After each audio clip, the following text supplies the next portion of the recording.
My hair's becoming real messy. I need to, I don't know, figure out how to take care of it myself, I suppose. Since the barbers here are looking to be closed for a while to come, probably. Probably, unfortunately. Oh well, my hair's doing alright. It's not that noticeable on camera. It's mainly my beard that's way too long, and then my hair is getting long and rowdy, but I can keep it in check a little bit. Could be better, but could be worse as well. At least, basically.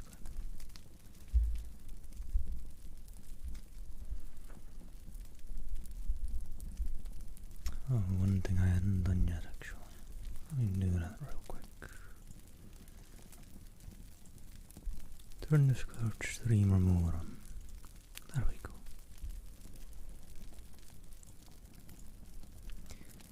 But now that's out of the way as well. Hello, hello. Hope you're doing well. Good day, good day. Just gonna be chilling a little bit today. No long hours, just sort of between 3 and 4 probably.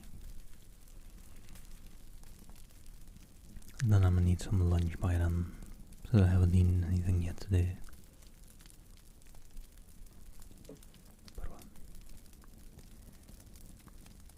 And I'm not well prepared. I don't have any water, but good enough. I should have probably prepared some water though, but oh well. It's all alright.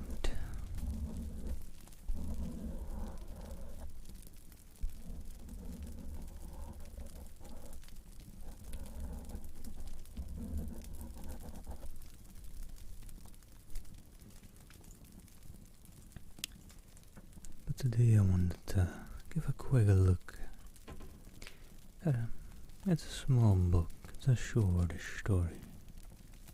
Ish, that is. Don't even know if I'll be able to finish it today, to be very honest. But it's a small one. It's Star Hunter by Norton. And I'm not sure how well known it is or anything well regarded. But it looked fun and nice and short, so seemed like a nice one to pick up this weekend. Well, maybe I'll have to search for something else tomorrow if it's really that short, but we'll see, we'll see.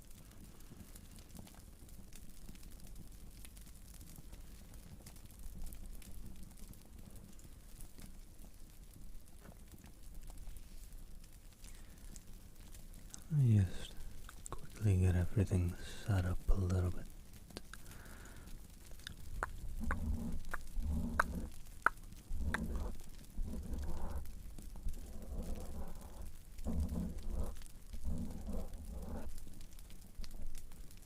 And the Discord about being slow today. Well, not much to do but speak over a devil and them you shall find. Well, alright. I'll just jump into that in a bit now. Need to wait a little bit, of course. Give people some time. Hope you're all doing well and it's the weekend. Time to relax, time to chill. Take some time off and just rest up. Have some fun. Take care of yourself. All the important things in life.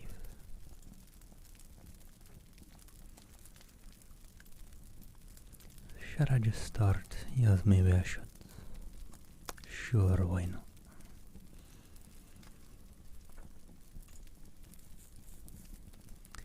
Alright.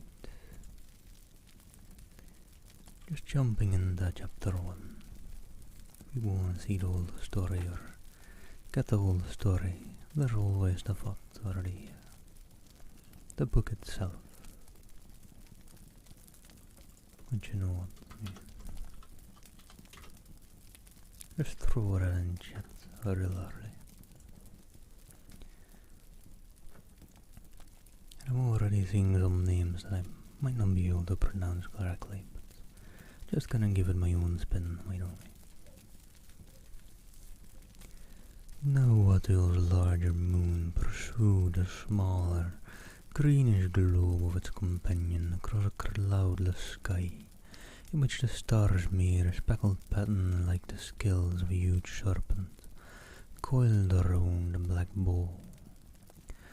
Rosum paused at the border of scented spike flowers on the top terrace of the pleasure house to wonder why he thought of serpents. He understood mankind's age-old hatred, brought from his native planet to the distant stars, was evil symbolized by a coil in a twisted, belly path across the ground, and to know Argyll as well as a dozen other worlds, was the serpent. A night wind was rising, stirring the exotic half-dozen other worlds, foliage planted cunningly on the terrace to simulate the mystery of an off-world jungle.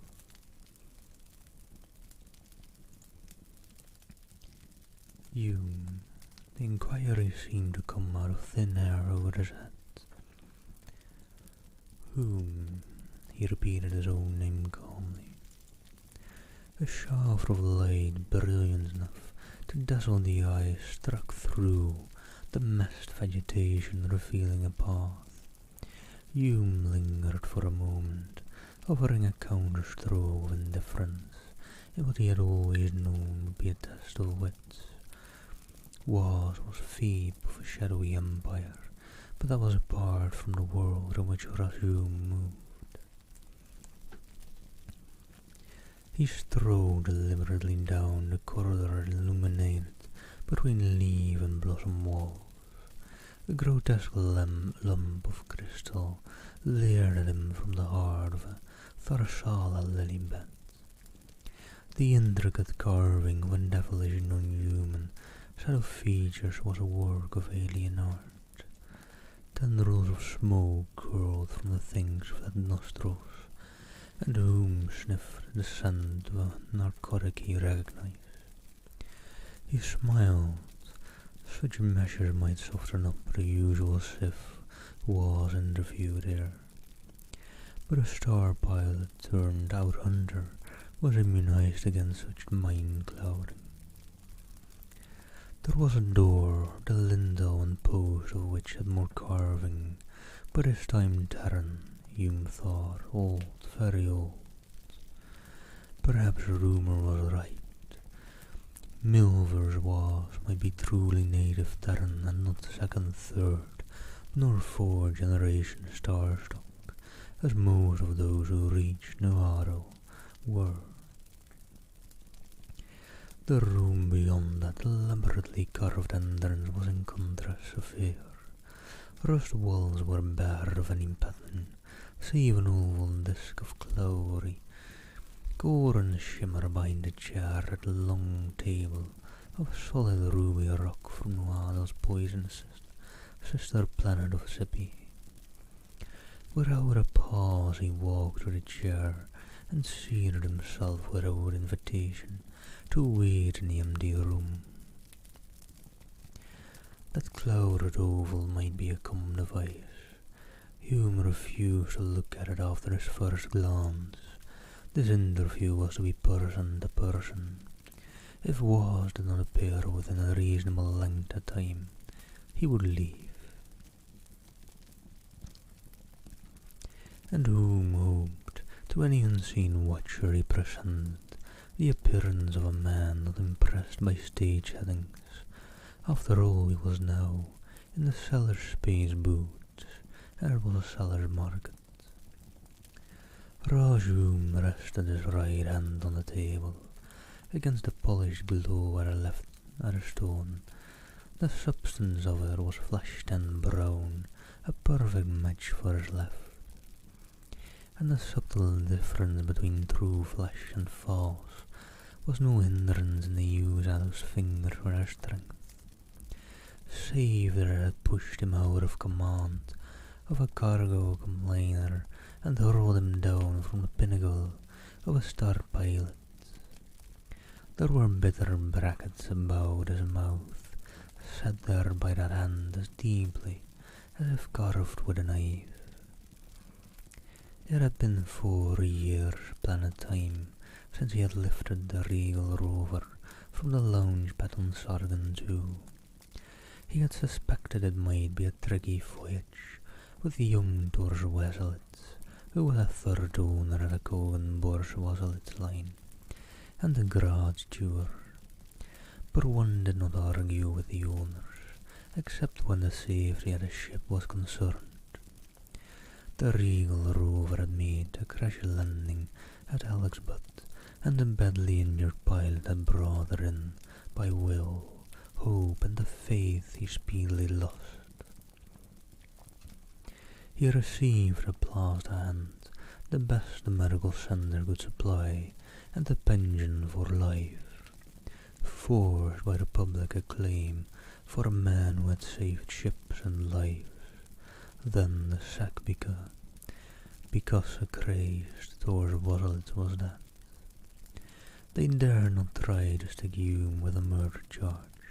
The voyage record tapes had been shot straight through to the Petrol Council, and the evidence on those could be neither faked nor tampered with. They could not give him a quick punishment, but they could try to arrange a slow death. The word had gone out that Hume was off pilot boards.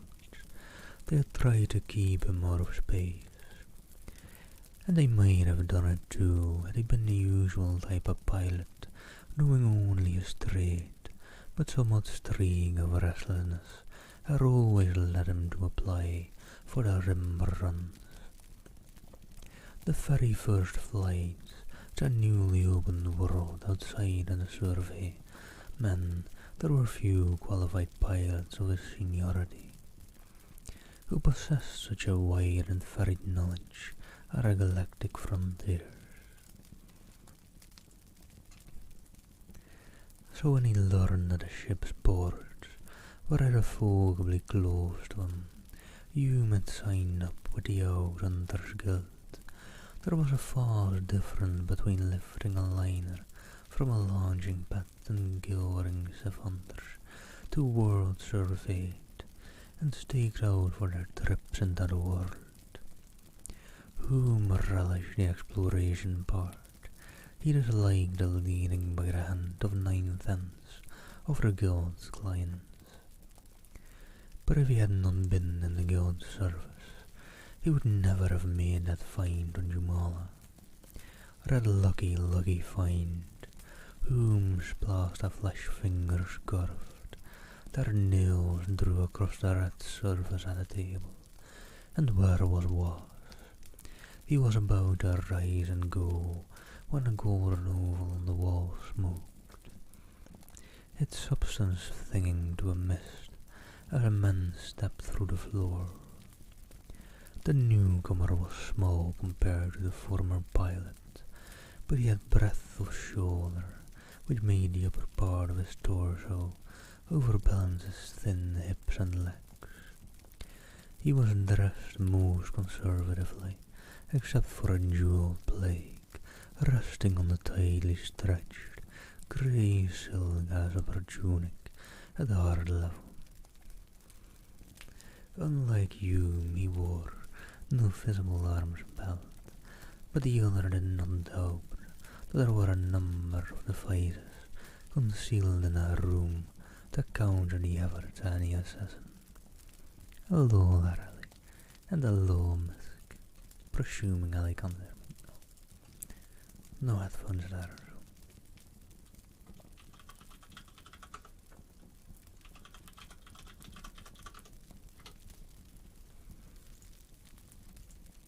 Let me just do it. You know what?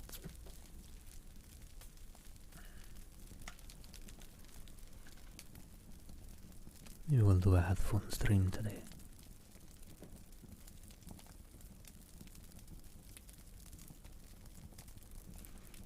Nice, Misk, nice. Have fun cleaning the house, or try to have a bit of fun at least. Dance a little bit while doing it, I don't know. Try and have fun. And good luck with it, yours. Take care, take care. Have a nice lurk.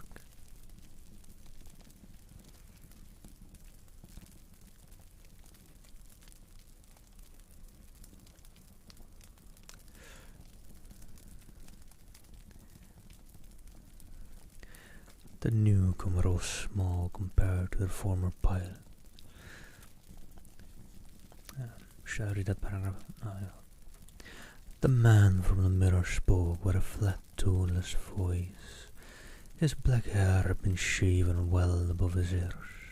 The locks left atop his skull, trained into a kind of bird's crest. His room's visible areas of flesh were deeply browned, but by nature rather than exposure to space. The pilot guessed. His features were harsh, with a prominent nose, a back-slanting forehead, eyes dark, long and large, with heavy lids. Now he spread both his hands, palm down, and flat on the table, a gesture Hume found himself for some unknown reason copying. You have a proposition. But the pilot was not to be hurried, any more than he was to be influenced by Waz's stage settings. I have an idea, he corrected. There are many ideas. Waz leaned back in his chair, but he did not remove his hands from the table. Perhaps 1 in 1,000 is the kernel of something useful. For the rest, there is no need to trouble a man. Agreed, Hume returned evenly. But 1 idea in 1,000 can also pay off in odds of 1,000,000 to 1, when and if a man has it. And you have such a one. I have such a one. It was Hume's role now to impress the others by his unshakable conference. He had studied all the possibilities. And hello, Fasht. Hope you're doing well. Happy weekend to you. Enjoy, enjoy. Was the right man, perhaps the only partner he could find.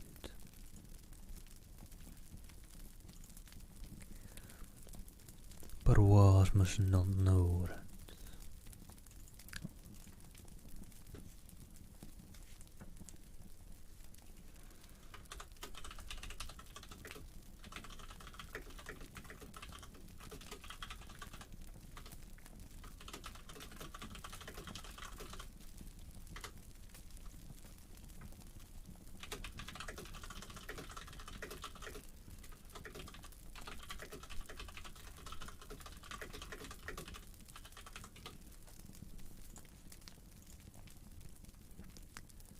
When Jumala was returned, if it had stern statement was intended to rattle Hume, it was a wasted shot. To discover that he had just returned from that frontier planet required no ingenuity on the thief's part. Perhaps. Come out under Hume. We are both busy men. There is no time to play tricks with words and hints. Either you have made a feint worthy the attention of my organization, or you have not. Let me be the judge. This was at the corner of no return, but was on his own code. The thief had established his tight control of his lawless organization by set rules, and one of them was, don't be greedy. Was never greedy, which is why the patrol had never been able to pull him down. and those who dealt with him did not talk. If you had a good thing and was accepted temporary partnership, he kept his side of the bargain rigidly. You did the same or regretted your stupidity.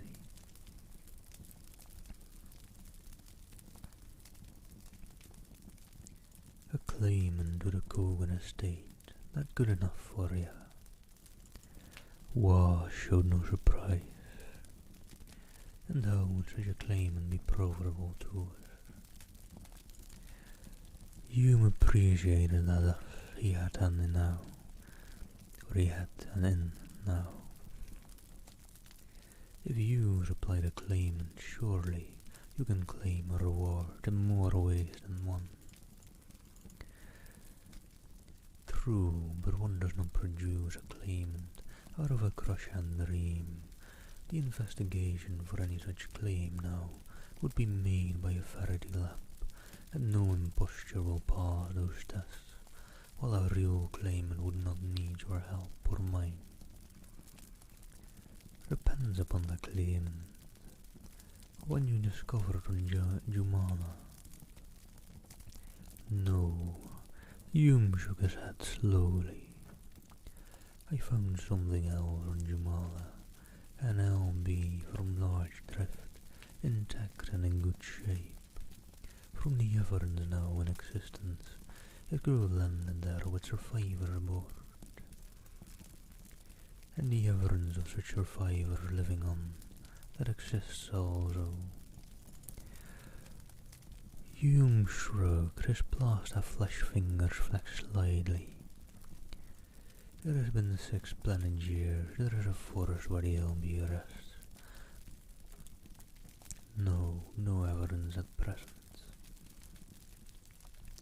The large drift was repeated slowly, carrying among others Gentleman Thorley Cogan Brodie,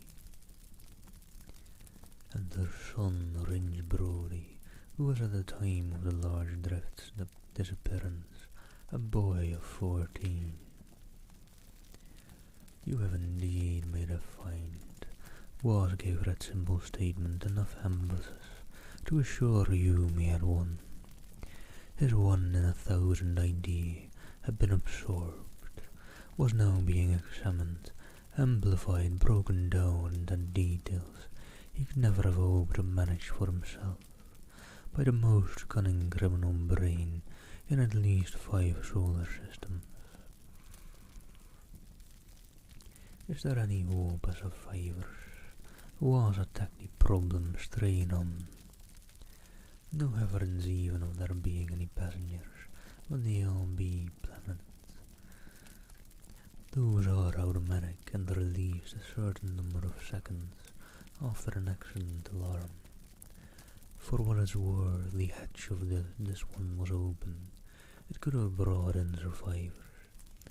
But I was on Jumala for 3 months with a full guild crew, and we found no sign of any castaways. So you propose, on the basis of my report,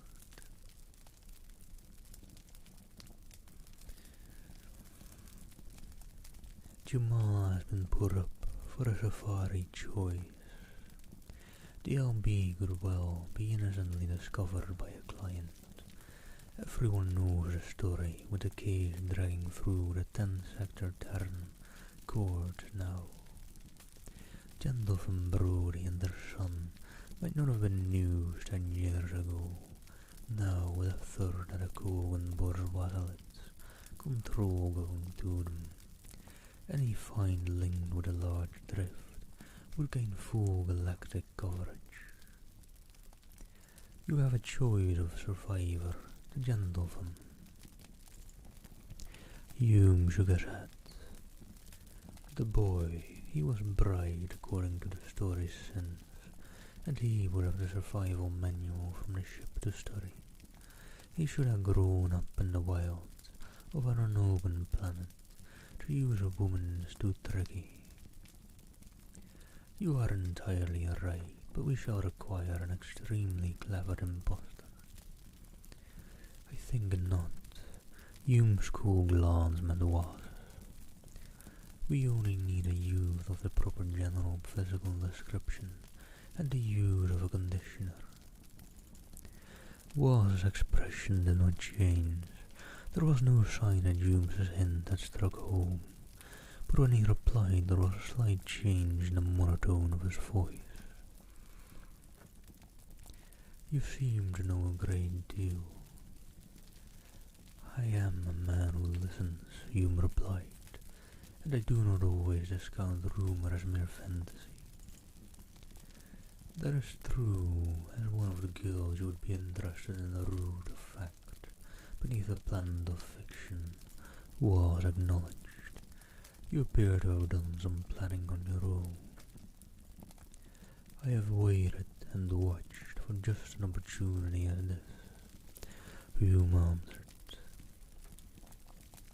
Ah yes, the coke and butter was, let's combine, incurs your displeasure. I see you are also a man who does not forget easily, and that too I understand.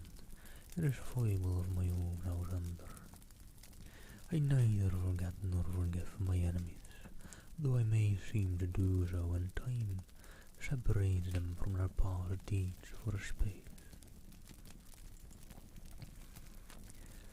Whom accepted that warning? Both must keep any bargain. Was silent for a moment, as if to leave time for the thought to rule itself. Then he spoke again.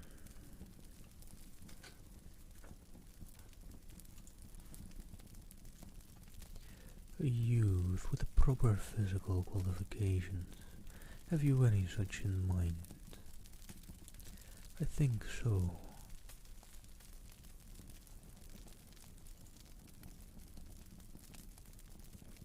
Hume was short. He will need certain memories. Those take time to tape. Those dealing with Jamala I can supply. Yes, you will have to provide a tape beginning with his arrival on that world, for such family material as is necessary.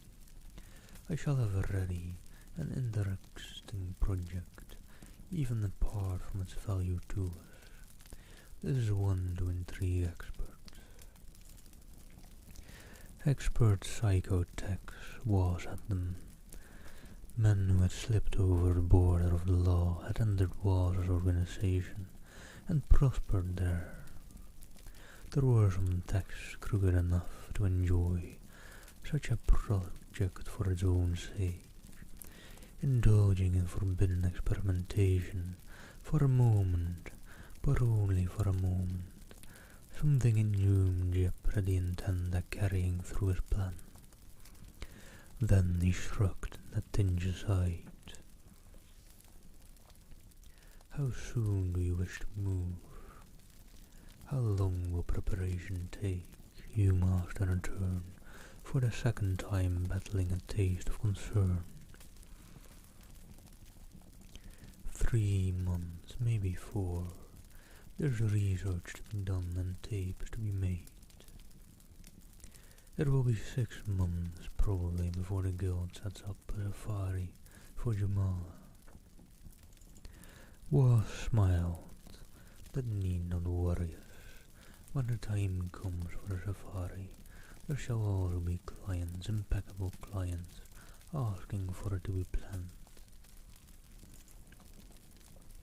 There would be, too, Hume knew, Waz's influence reached into places where the Phoebe himself was totally unknown.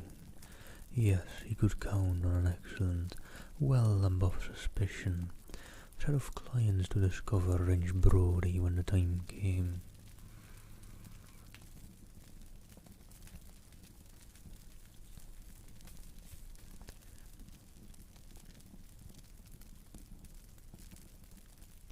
I can deliver the boy tonight or early tomorrow morning. Where? You are sure of your selection.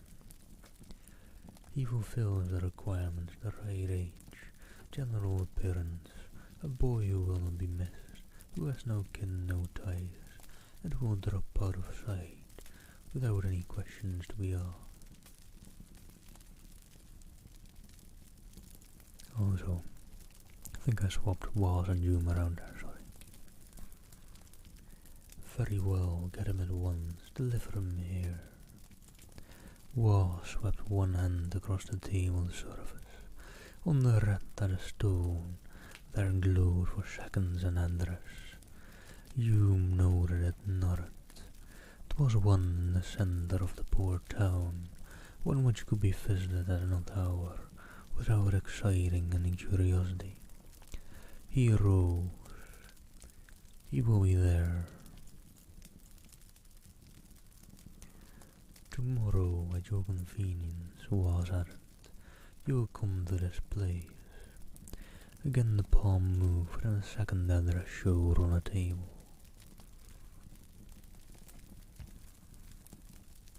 There you will begin your tape for our use. It may take several sessions. I'm ready. I still have the long report to make to the guild, so the material is still available on my note tape. Excellent out under Hume. I salute a new colleague. At last Waz's right hand came up from the table. May we both have luck equal to our industry. Luck to equal our desires, Hume corrected him. A very telling phrase out under. Luck to equal our desires. Yes, let us both deserve that. And all right. I was a bit dumb, as I usually am. It is part of me being me. And I didn't grab any water before starting. So let me quickly grab some water. I'll be back real quick, won't take long. Won't be like boiling any for tea or the like, so shouldn't be long, just as long as it takes to fill up a big container of water. I'll be back in a sec.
Alright, sorry about that.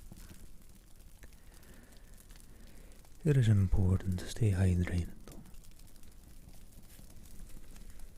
So, good to have grabbed some water. Let me fill my glass whilst I'm at it.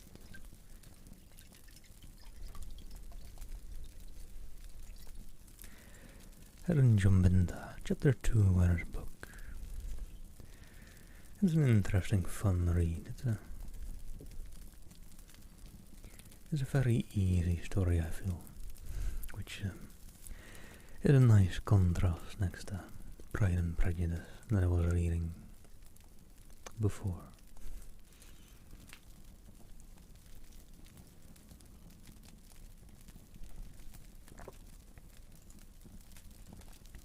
But alright.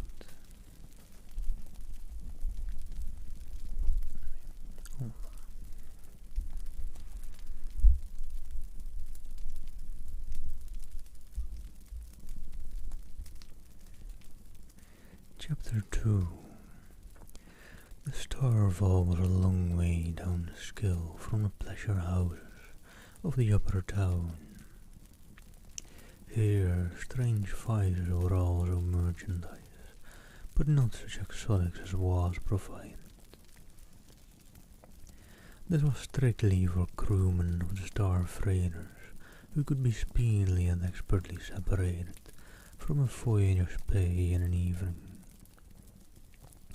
The tantalizing scents of water terraces were induced here through simply smells, the majority of which were not fragrant.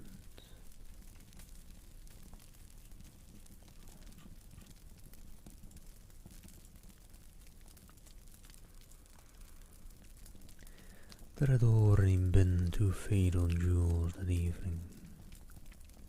A tubeman from a rim ship had challenged a space miner to settle a difference with those vicious whips made from the tail casings of flangoid flying lizards, an encounter which left both men in the ribbons, one dead, one dying, and the scarred ex-space marine had blaster flamed one of the star and common dealers into charred human ash. The young man who had been ordered to help clear away the second loser retired to the sinking alley outside to lose the meal which was part of his meagre day pay. Now he crawled back inside, his face greenish, one hand pressed to his middle section. He was thin, and the fine bones of his face tight under the pellet skin, his ribs showing even through the sleazy fabric of the threadbare tunic with its house seal. When he leaned his head back against the grime-encrusted wall, raising his face to the light, his hair had the glint of bright chestnut, a gold which was also red, and for a swamper's labour he was almost fastidiously clean. "You, Lancer," was shouted. He shivered as if an icy wind had found him, and opened his eyes. They seemed disproportionately large in his skin and bone face, and were of an odd shade, neither green nor blue, but somewhere between. "Get going, ya. Ain't paying out good credit for you to sit there like you was buying on your own." The Salarkin who loomed above him spoke, accentless, idiomatic basic space which came strangely from between his yellow lips. A furred hand thrust the handle of a mop-up stick at the young man. A taloned thumb jerked the direction in which to use that evil-smelling object. File Lancer levered himself up the wall, took the mop, setting his teeth grimly. Someone had spilled a muck of cardo, and the deep purple liquid was already patterning the condestone floor past any hope at cleaning. But he set to work slapping the fringe of the noisome mop back and forth to sop up what he could. The smell of the cardo uniting with the general effluvia of the room and its inhabitants heightened his queasiness. Working blindly in half stupor, he was not aware of the man sitting alone in the booth until his mop spattered the ankle of one of the drinking girls. She struck him sharply across the face with a sputtering curse in the tongue of Altarishtar. The blow sent him back against the open ladders of the booth. As he tried to steady himself, another hand reached up. Fingers tightened about his wrist.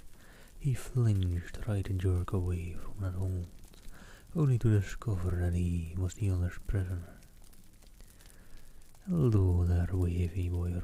Thank you for the follow. Hope you're doing well."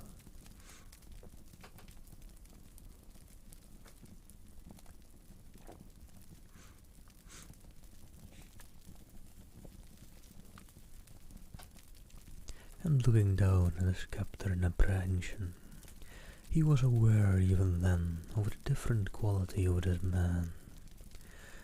The patron wore the tunic of a crewman, lighter patches where the ship's badges should have been to show that he was not engaged. But though his tunic was shabby and dirty, his magnetic boots scuffed and badly worn, he was not like the others now enjoying the pleasures of the starfall.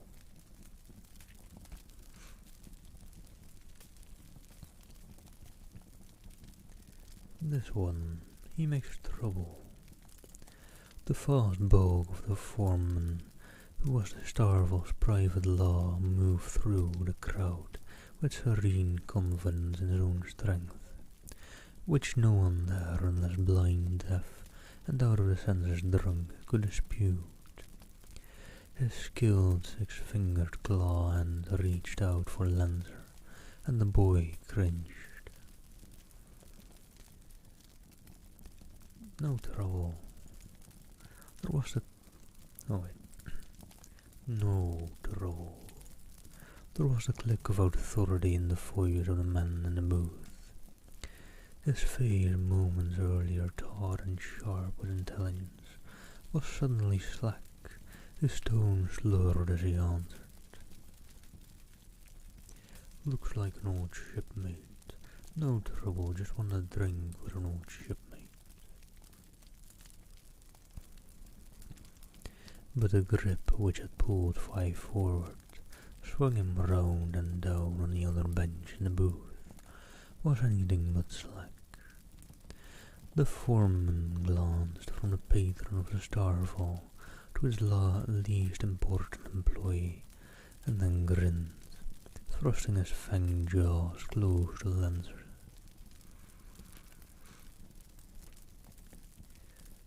If the master wants to drink, yan durdrat, yan drink. Fye nodded fiercely and then put his hand to his mouth, afraid his stomach was about to betray him again. Apprehensive, he watched the foreman turn away. Only when that broad green-grey back was lost in the smoky far reaches of the room did he expel his breath again. Here, the grip from his the grasp was gone from his wrist, but fingers now put a muck into his hand. Drink. He tried to protest, knew it was hopeless, and used both hands to get the muck to his lips, mouthing his stinging liquid in dull despair. Only, instead of bringing nausea with it, the stuff settled his stomach, cleared his head, with an afterglow which he managed to relax from the tense state of endurance which filled his hours in the Starfall. The low there blood gets cloud. Hope you're doing well. Thanks for the follow. I recognize the name, but my memory is terrible. I don't know from where. Hope you're doing well. Much love to you.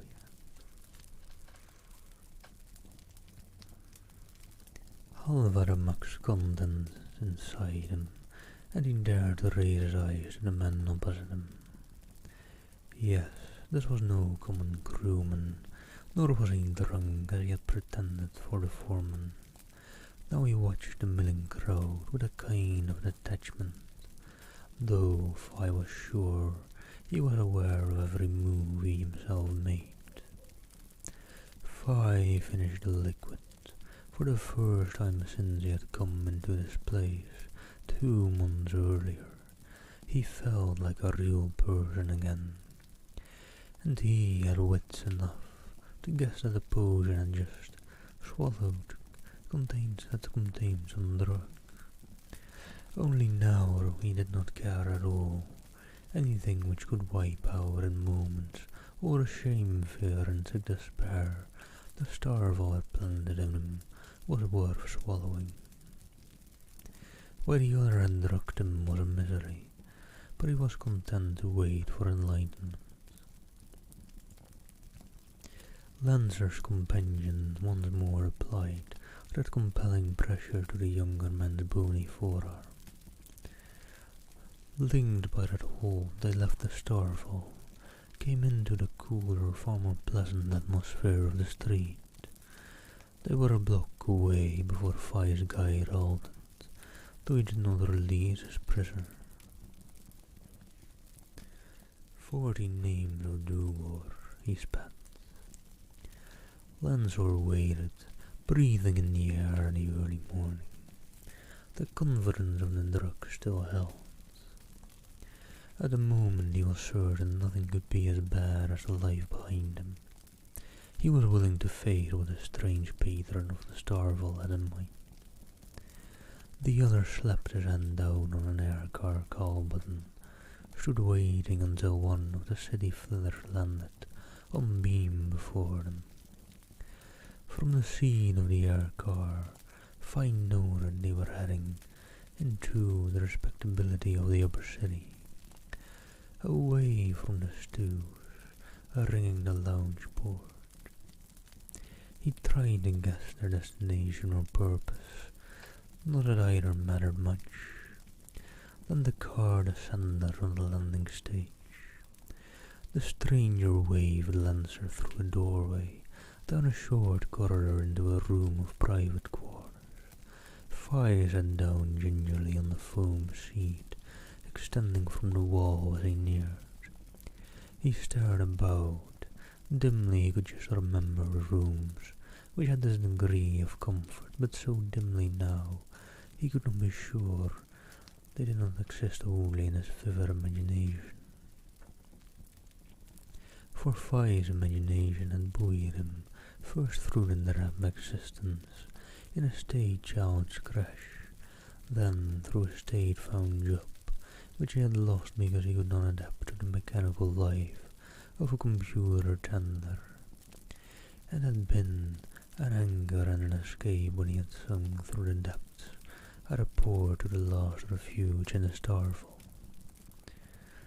Now he pressed both his hands into the soft stuff of the seat and gaped at a small 3D on the wall facing him, a miniature scene of life on some other planet, wherein a creature enveloped in shore black and white, striped fur, crab belly flat, to stalk long-legged, short-winged birds making blood-red splotches against yellow reed banks under a pale violet sky.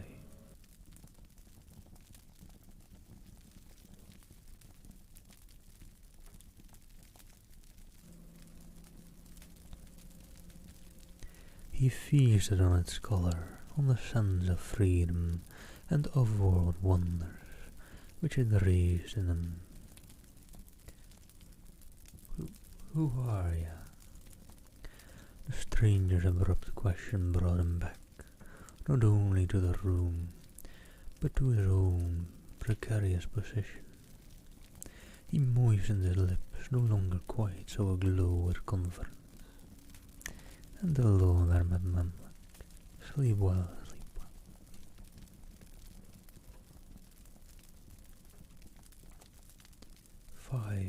Fi Lancer. Then he added his other identifications. SCC 42506 Stay child, eh? The other had pushed a button for a refresher cup, then was sipping its contents slowly. He did not ring for a second over Fi. Parent. Lancer shook his head.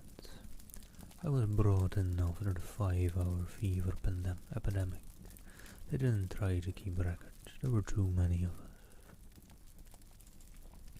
The man was watching him levelly over the rim of a cup. There was something cold in that study, something which curbed Fi's pleasant feeling of only moments earlier. Now the other set down his drink, crossed the room, cupping his hand under Lancer's chin. He brought up his head in a way which stirred a sullen resentment in the younger man, yet something told him, Persistence would only bring trouble. I'd say Terran stock, not more than second generation. He was talking to himself more than to Fi. He loosed his hold on the boy's chin, but he still stood there surveying him from head to foot. Lancer wanted to squirm, but he fought at impulse and managed to meet the other's gaze when it reached his face again. No, not the usual port drift. I was right all the way. Now he looked at Fi again as if the younger man did have a brain, emotion, some call in his interest, as a personality. Want a job? Lancer pressed his hand deeper into the foam seat. What kind?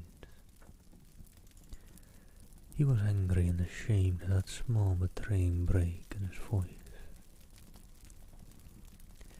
You have scruples, the stranger appeared to think, that amusing, fire-reddened, but he was also more than a little surprised that a man in the worn space uniform had read hesitance right. Someone out of the Starfall should not be too particular about employment, and he could not tell why he was. Nothing illegal, I assure you. The man crossed his refresher cup in the empty slot. I am an out-hunter. Lancer blinked. This had all taken on some of the fantastic aura of a dream. The other was eyeing him impatiently, as if he had expected some reaction. You may inspect my credentials if you wish. I believe you, if I found his voice. I happen to need a gearman. But this wasn't happening, of course. It couldn't happen to him. Lancer, stage child, swamper in the Starfall. Things such as this did not happen, except in a daylight dream. And he wasn't a smoke either. It was the kind of dream a man didn't want to wake from, not if he was port drift.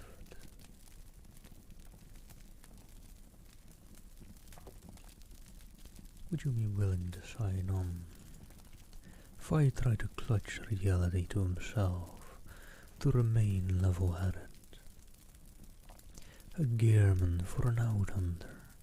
Why 5 men out of 6 would pay a large premium for a chance at such a rating. The chill of doubt cut through the first hazy rosiness. A swamper from a portside dive simply did not become a gearman for a guild hunter. Again it was as if the stranger had his thoughts. Look here, he spoke abruptly. I had a bad time myself years ago. You resemble someone to whom I owe a debt. I can't repay him, but I can make the skills a little even this way. Make the skills even. Fi's fading hope brightened. Then the out-hunter was a follower of the Vada Rite. That would explain everything. If you could not repay a good deed to the one you owed, you must balance the eternal skills in another fashion. He relaxed again, a great many of his unasked questions so answered. It's a nice principle, the Vada Rite. You will accept. Fi nodded eagerly. Yes, out-hunter. He still could not believe that this was happening. The other pressed the refresher button, and this time he handed Lancer the bringing cup. Drink on the bargain. His words had a ring of command. Lancer drank, gulping down the contents of the cup, and suddenly was aware of being tired. He leaned back against the wall, his eyes closed. Hello there, Sonic. Hope you're doing well. Good weekend to you. Rajum took the cup from the relaxed fingers of the young man. So far, very good. Chance appeared to be playing on his side and aboard. It had been Chance which had steered him into the starfall just 3 nights ago, when he had been in quest of his impostor, and Phi Lenser was better than he dared hope to find. The boy at the right colouring, he had been batted around enough to fall for the initial story. He was malleable now, and after Wass's tax worked on him, he would be a Rinch Brody, heir to 1/3 of Coke and Borscht, wasn't it? Come. He touched Phi on the shoulder. The boy opened his eyes, but his gaze did not focus as he got slowly to his feet. Hume glanced at his planet-time watch. It was still very early. The chance he must run in getting Lancer out of his building was small if they went at once. Guiding the younger man with a light hold above the elbow, he walked him out back to the flitter landing stage. The air car was waiting. Hume's sense of being a gambler facing a run of good luck grew as he shepherded the boy into the flitter, punched the cover destination and took off. On another street he transferred himself and his charge into a second air car, set the destination to within the block of the address Wass had given him. Not much later he walked Phi into a small lobby with a discreet list of names posted in its rack. No occupations attached to those coloured streamers, Hume noted. This meant either that their owners represented luxury trades, where a name signified a profession or service, or that they were covers, perhaps both. Wass's world infringed many different circles, intermingled with some quite suppressing professions dedicated to the comfort, pleasure or health of the idle rich, of world nobility and the criminal elite.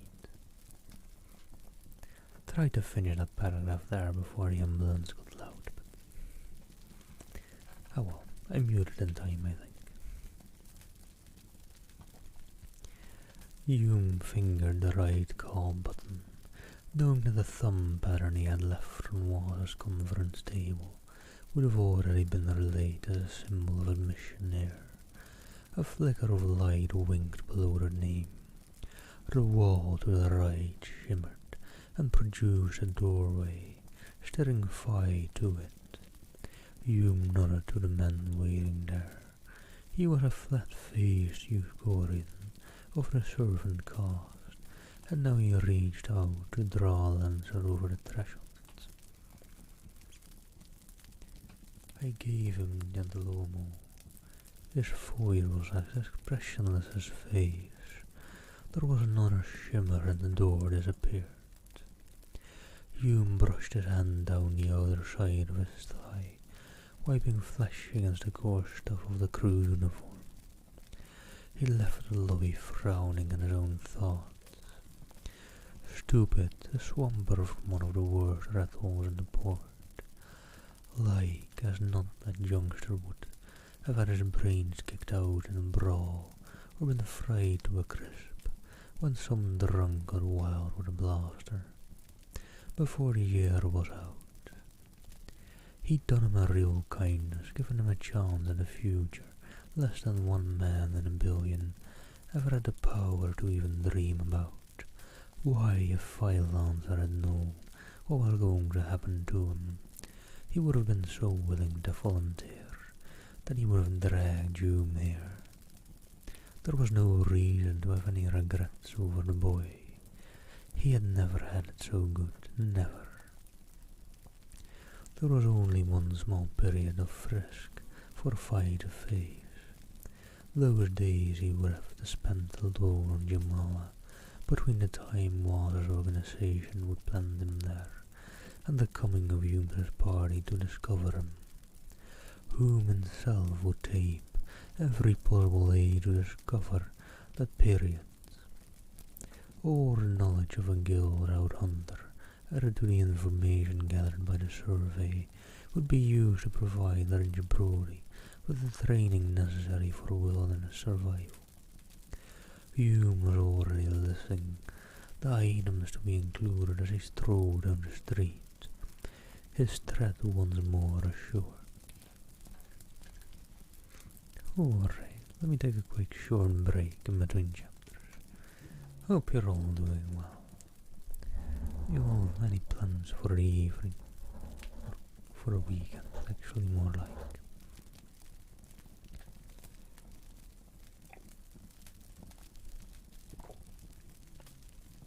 Me myself will just be taking it easy this weekend. Got quite a bit of chores to do. Well,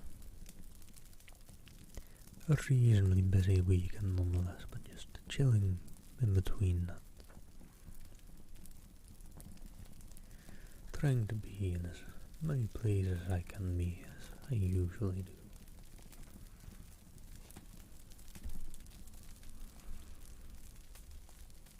Let me just see.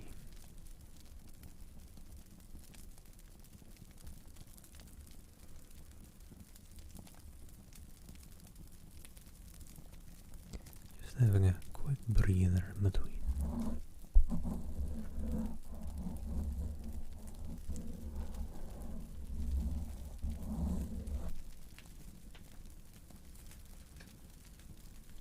Hold on.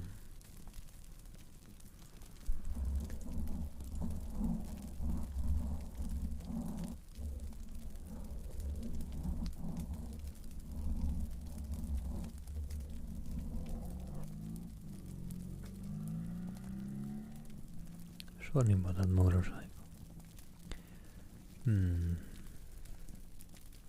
No, fear not.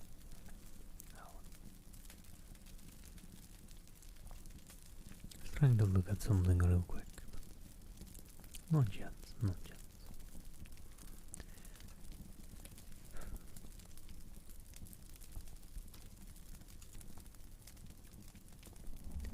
Gotta make this break decently long, I think. Just, I don't know. Or maybe I should jump into chapter 3. Let me see, the book isn't that big actually. How many chapters did it have again? The book is pretty short. It has 13 chapters. I think my plans for this weekend will be to finish those 13 chapters.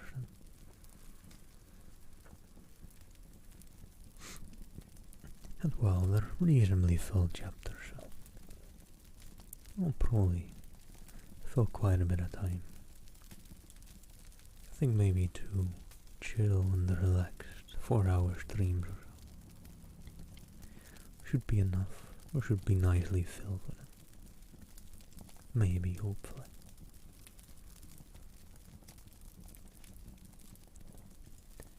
Also, I must say, it's quite refreshing to have a book that doesn't kind of quite follow one person, one kind of main character very hardly again.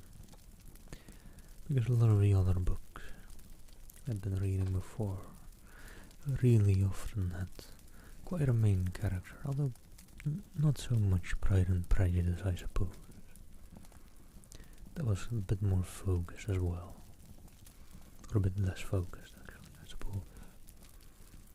Hello, Numbi. Thank you for the follow. Hope you're doing well. Good day to you, and happy weekend.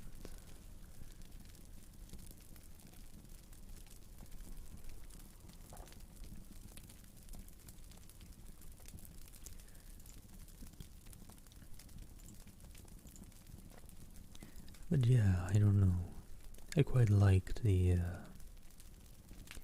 little twist in that second chapter there, where the first chapter it did start out with who I'm pretty sure is our main character, which would be Rahum, or however you pronounce his name. I'm just going with that pronunciation. But the second chapter kind of at the very least started out and focused on violence, or the guy that, well, Raju may have kidnapped him. Yeah. It's not entirely ethical, but Philanzer wasn't the greatest of places either.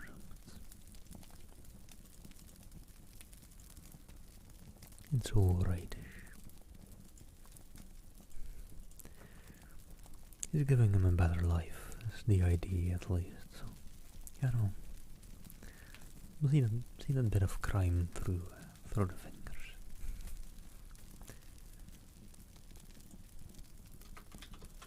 Hold on.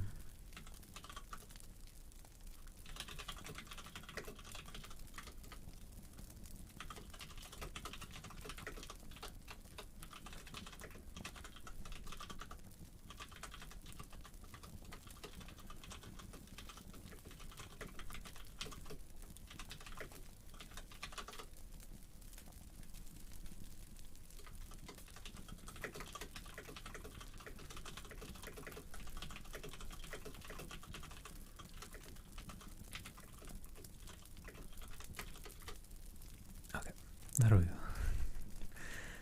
Sorry, just had some diving to do real quick. Had something to tell someone, and they just showed up somewhere. Just figured I'd tell them real quick. Hello, Jolorma. Thank you for the follow. Hope you're doing well. Just chilling between chapters right now for a little bit. Resting my void a bit. How are you doing? Hope you're having a nice weekend.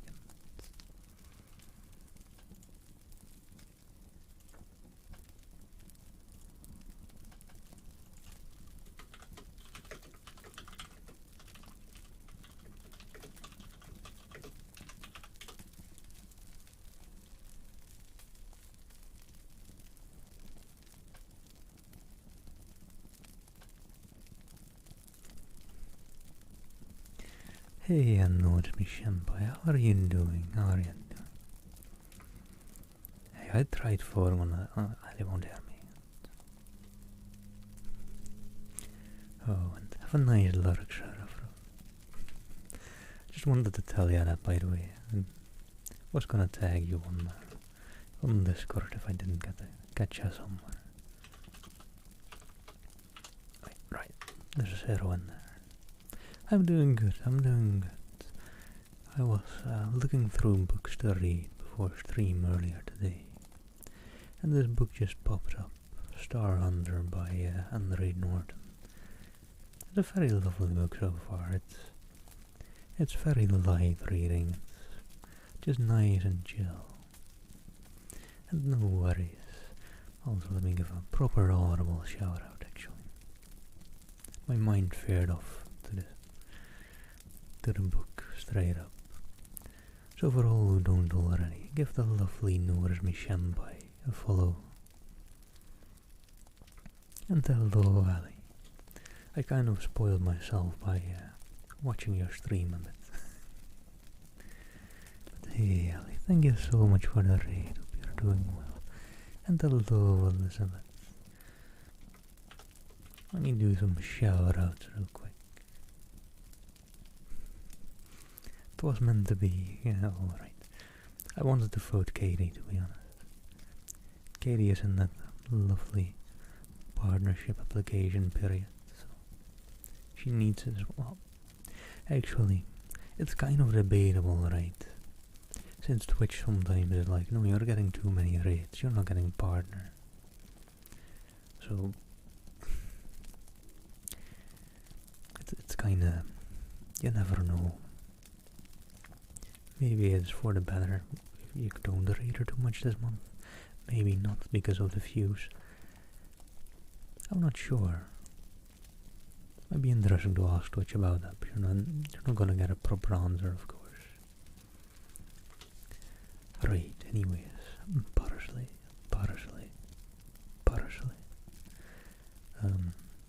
Lovely shout out to the lovely Lunar Ellie. If you don't know already, give her a follow. Also, Ellie. Tarot cards indeed. What would you want? Just a random card or a certain number from the bottom or top after I do a quick shuffle?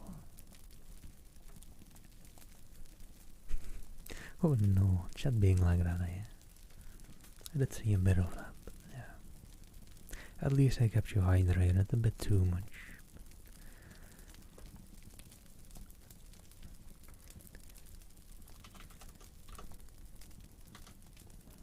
Also, I'm not great at multitasking, but we're making it happen. Quick, lovely shout out to the lovely I am Elizabeth. If you don't know already, go give her a follow. Show her some support. I know that's someone who in some way needs our help for partner because Twitch just doesn't want to give it to her.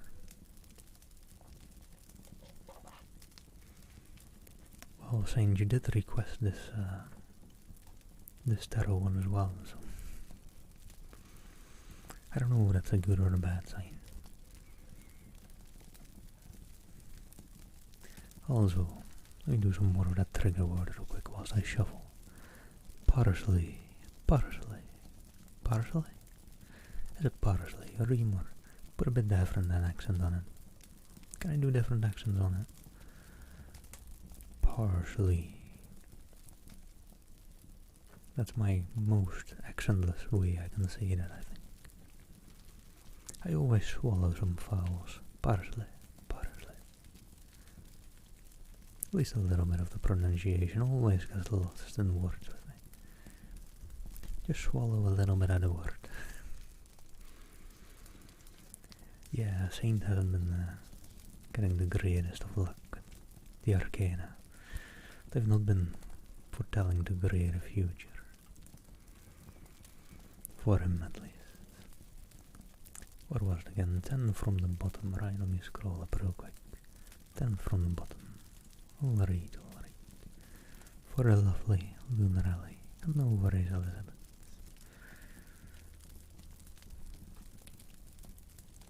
Hope Twitch gives you that partner sometime soon. They've been really jerks about that one.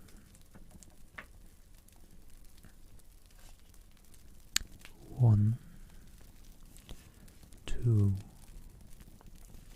3, 4, 5, 6, 7, 8, 9, and 10. Oh, Neva. Wait, that's wrong stream. My bad.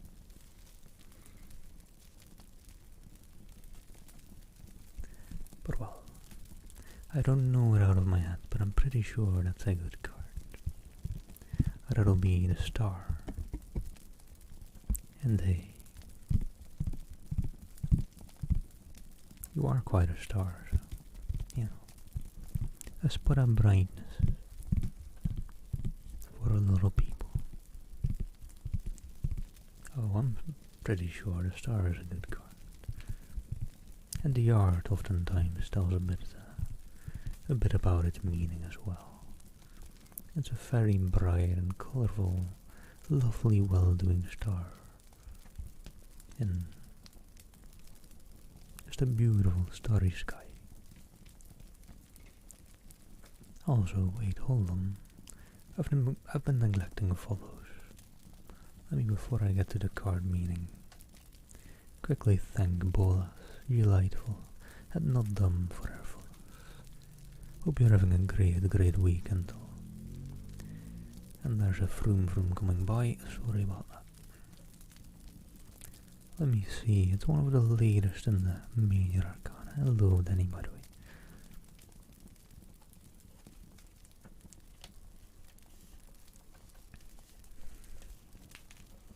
Oh, thank you, not done. Thank you very much. Oh, right, I need that. Still do that. The star, hope, peace of mind. Standing outside on a dark night, you gaze up at the stars and sense glimmers of wonder and hope. Even though you can't find concrete answers To live's many questions up there in the sky, you can't help but feel comfort and renewed. Such is the energy of the star card. It is not about actions or situations. It's simply about connecting to the part of you that is hopeful and serene. This force will bring light back into your life and infuse you with positivity.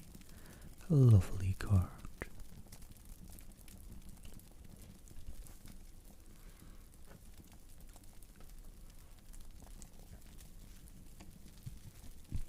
And yeah, a lovely, lovely card.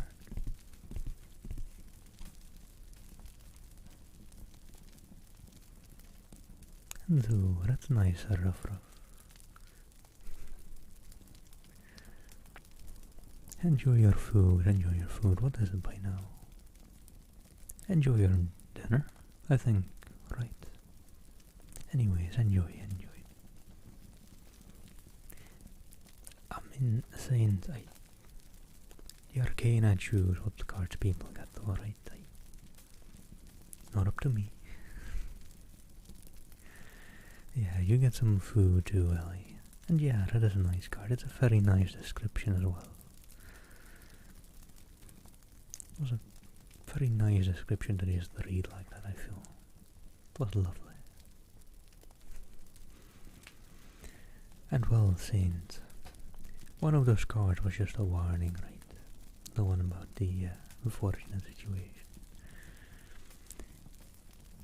And then the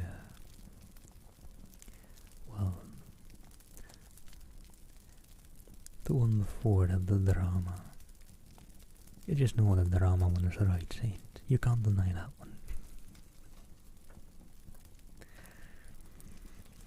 And hello, Andrew, and hey, a fuse. And hi, Inter, by the way. I didn't say hi to you yet. Hope you're all doing well.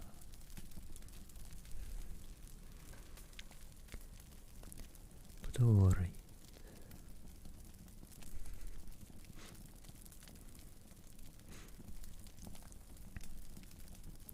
Let me just quickly go over what I was reading before my little break in between chapters. Took a break at a good time. I was reading Star Hunter,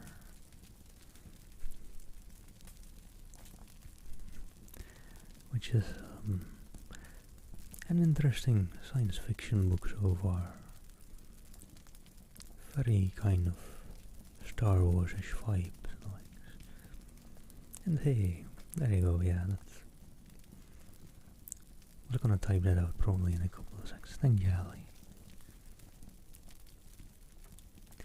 You know, it's very close. But I don't think they're very related. It's a very jungly planet though, I think. So, the unexplored jungle world. Maybe they are in some way related. But yeah, there's some interesting sci-fi names in there, which you never know, may make for some good triggers. Who knows? But yeah, we're just 2 chapters in now. And,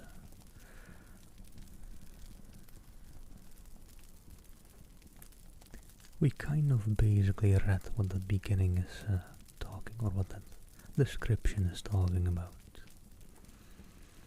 Rajum went over their plans with a certain WAS, which is WASS. It's a great name for reading, especially when they have real other settings, but WAS was very delighted, or WAS was very happy, or WAS was one with a very annoying name. But that's alright. But that's who Rajum went over with his plans or schemes within chapter 1. And then chapter 2, he is a space criminal after all, which he kind of kidnapped a bus boy from a local dive bar. And, well, they're planning on making him a lost heir or something of something. So they're honestly giving him a better life, but still. Yeah, no, there's no. Yeah. Anyhow, let's see what chapter 3 is in store.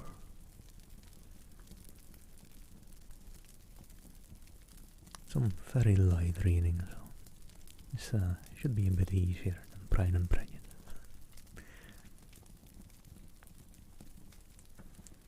Take care, Ellie, take care. Enjoy the food, get some food, yeah. And get that makeup off. Apparently that's a very nice thing to do after streaming. Yeah. I wouldn't really know. Should start wearing some more makeup for streams, to be honest. Because I do know a bit. Not much, not much.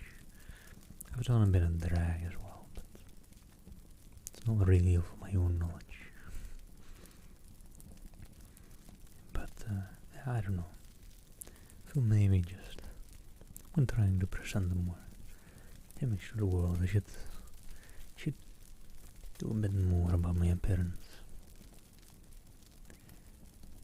But we're looking spiffy enough.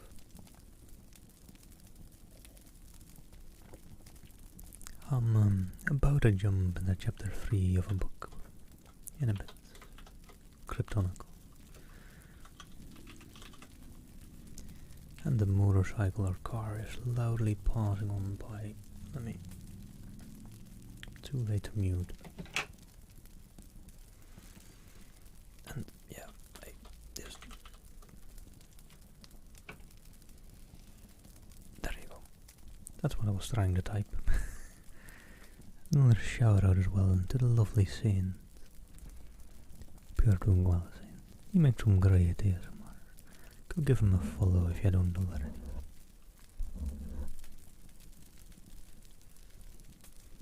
And Saint has one of the biggest hearts I've ever encountered on the internet.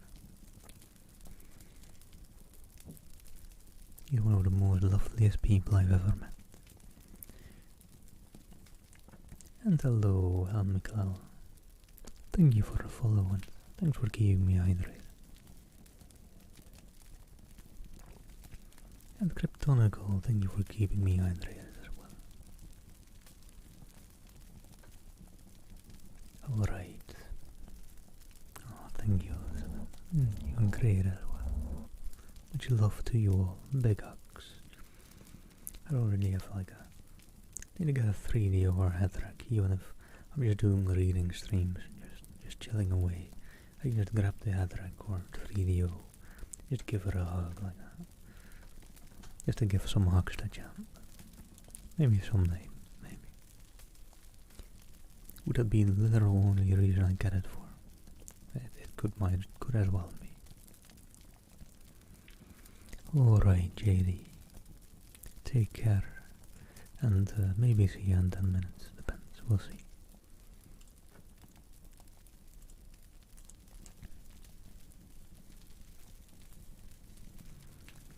Take care, JD.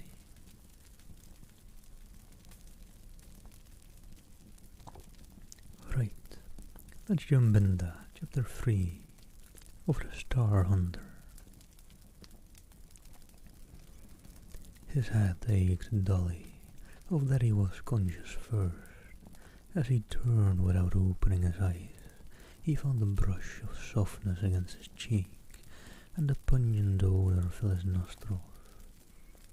He opened his eyes, stared up past the rim of broken rock, toward the cloudless blue-green sky.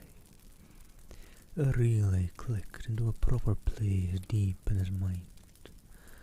Of course, he had been trying to lure a strong jaws out of its trapple with hooked bait. Then his foot had slipped. Orange Brody sat up, flexed his bare thin arms, and moved his long legs experimentally. No broken bones anyway, but still he frowned. Odd. The dream was jarred with a there and now. Crawling to the side of the creek, he dipped head and shoulders into the water, letting the chill of the stream flush away some of his waking bewilderment. He shook himself, making the drops fly from his uncovered torso and arms, and then discovered his hunting tackle.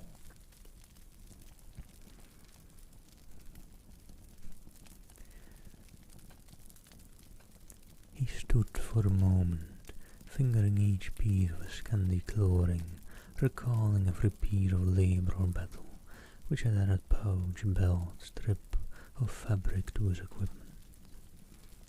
Yet there was still a rattled sense of strangeness, as if none of it was really his. Rin shook his head, wiped his wet face with his arm.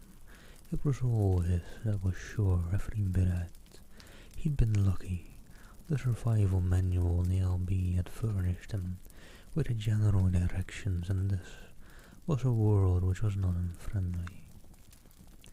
Not if one was prepared for trouble. He climbed up and loosened the net, coiling its folds into one hand, taking the good spear in his other. A bush stirred at, against the pull of a light breeze. Ridge froze. Then the half of his spear slid into a new hand grip. The coil of his net spun out. The snarl cut over the purr of water. The scarlet blood which sprang for his throat was met with a flill at a net. Ringe stepped wide at the creature he had so swept off balance. A water cat, the sheer cup, dying, its claws overlong in proportion to its paws, drew inch-deep furrows in the earth and gravel. Its eyes almost the same shade as its long, burr-entangled body fur, glared up at him in deathly enmity. As Ringe watched, that feeling that he was studying something strange, utterly alien, came to him once again. Yet he had hunted water cats for many seasons. Fortunately they were solitary, evil-tempered beasts that marked out a roaming territory to defend it from others of their kind, and not too many were to be encountered in cross-country travel. Also, just a fun little thing for an alien we're just going with, or an alien beast, we're just going with a water cat. We have cats, we have fish, we have catfishes, but what about water cats? I guess we didn't have those yet.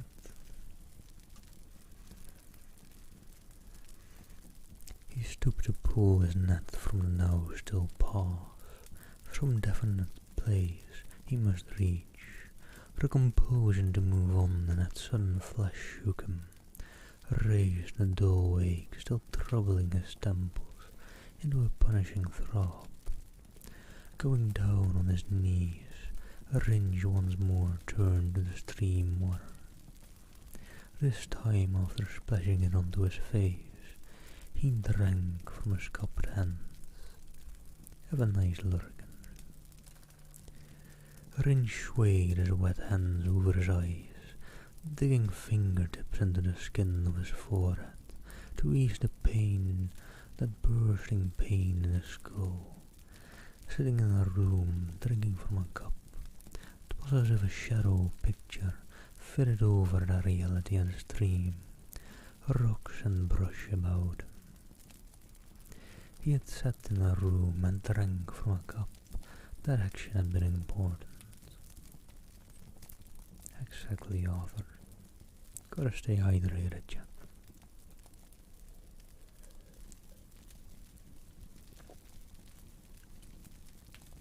A sharp, hot pain made him lose contact with that shadow. He looked down. From the gravel, from under rocks, gathered an army of blue, black, hard-shelled things. Their clawed forelimbs extended, Blue sense organs raised on fleshy stalks, well above their heads, all turned towards the dead feline. Ringe slept out vigorously, stumbled into the water, loosening the hold of two vicious scavengers on the torn skin of his ankle when he waded out knee-deep. Already that black tongue of small bodies licked across the red-haired side of the hunter. Within minutes the corpse would be only well-cleaned bones. Retrieving his spear and net, Ringe emerged both in the water to clean off attackers, and hurried on, splashing through the creek until he was well away from the vicinity of the kill. A little later he flushed a four-footed creature from between two rocks, and killed it with one blow from his spear haft. He skinned his kill, feeling the substance of the skull. Was it exceedingly rough height or rudimentary skills, and knew a return of that puzzlement. He thought painfully as he toasted the dry-looking, grey-as meat on a sharpened stick, as if a part of him knew very well what manner of animal he had killed, and yet far inside him another person he could not understand stood aloof, watching in amazement. He was Ringe Brody, and he had been travelling on the large drift with his mother. Memory presented him automatically with a picture of a thin woman with a narrow, rather unhappy face, a twist of elaborately dressed hair in which jeweled light sparkled. There had been something bad. Memory was no longer exact but chaotic, and his head ached as he tried to recall that time with greater clarity. Afterwards the LB and the men with him in it. Simmons stayed. An officer badly hurt. He had died when the LB landed there. Ringe had a clear memory of himself, piling rocks over Tate's twisted body. He had been alone then, with only the survival manual and some of the LB supplies. The important thing was that he must never forget he was a Ringe Brody. Let me quickly open something, by the way.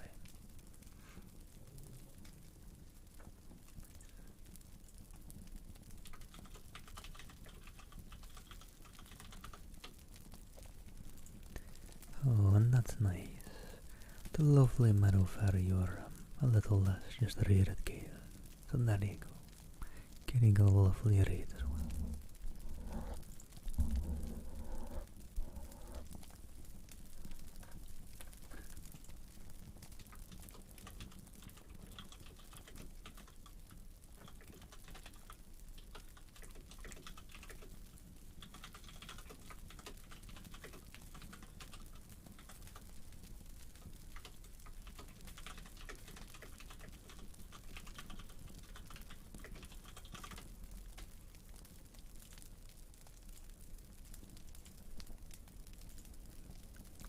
I can't multitask too much. Autumn. Yeah. Back to reading, sorry. He licked grease from his fingers. The ache in his head made him drowsy. He curled up on a patch of sun-warmed sand and slept. Or did he? His eyes were open again. Now the sky above him was no longer a ball of light, but rather a muted halo of evening. Ringe sat up, his heart pounding, as if he had been racing to outdistance the rising wind now, pushing against his half-naked body. What was he doing here? Where was here? Panic carried through from that awakening, dried his mouth, roughened his skin, made wet the palms of the hands he dug into the sand on either side of him. Vaguely a picture projected into his mind. He had sat in a room and watched a man come to him with a cup. Before that he had been in a place of garish light and evil smells. But he was Ringe Brody. He had come here on an LB when he was a boy. He had buried the ship's officer under a pile of rocks, managed to survive by himself because he had applied the aids in the boat to learn how. This morning he had been hunting a strong jaw, tempting it out of its hiding by a hook and line and the bait of fresh-killed skipper. Ringe's hands went to his face. He crouched forward on his knees. That all was true, he could prove it. He would prove it. There was the strong jaws then back there, somewhere on the right where he had left the snapped half of the spear he had broken in his fall. If he could find it then he would be sure of the reality of everything else.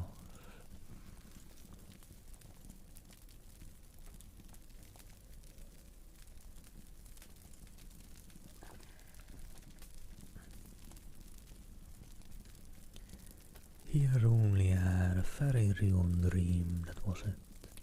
Only, why did he continue to dream of that room, that man and the cup, of the place of lights and smells, which he hated so much that the hate was a sour taste in his fried, dried mouth. None of it had ever been a part of Ringe Brody's world. Through the dusk he started back up the stream bed, towards the narrow little valley, where he had wakened after that fall. Sorry, should have maybe have muted for that car, I don't know. Finally, finding shelter within the heart of a bush, he crouched low, listening to the noises of another world which awoke at night to take over the stage from the day dwellers. As he plodded back, he thought of panic, realizing that some of the noises he could identify with confidence, while others remained mysteries. He bit down hard on the knuckles of his clenched fist, attempting to bend the discovery into evidence. Why did he know at once that that thin, hairy wailing was the flock call of a leather-winged, feathered tree dweller, and that a coughing grunt from downstream was just a noise? Ringe Brody, Largo Drift, Tade. He tasted the blood his teeth drew from his own skin as he recited that formula. Then he scrambled up, his feet tangled in the net, and he went down again, his head cracking on a protruding root. Hey, chimichanga, and welcome back, Ellie. Hope you're enjoying your food. Trying to remember if I've ever had chimichangas. I don't think I have. Probably something like cloves, because I've had a lot of what is that pastry called again? It has a certain name and I can't come up with it right now. But I've had a lot of that that kind of pastry filled with different stuff. I just don't know whether I've ever had like a proper chimichanga. What is it actually? It's Tex-Mex. I kind of figured.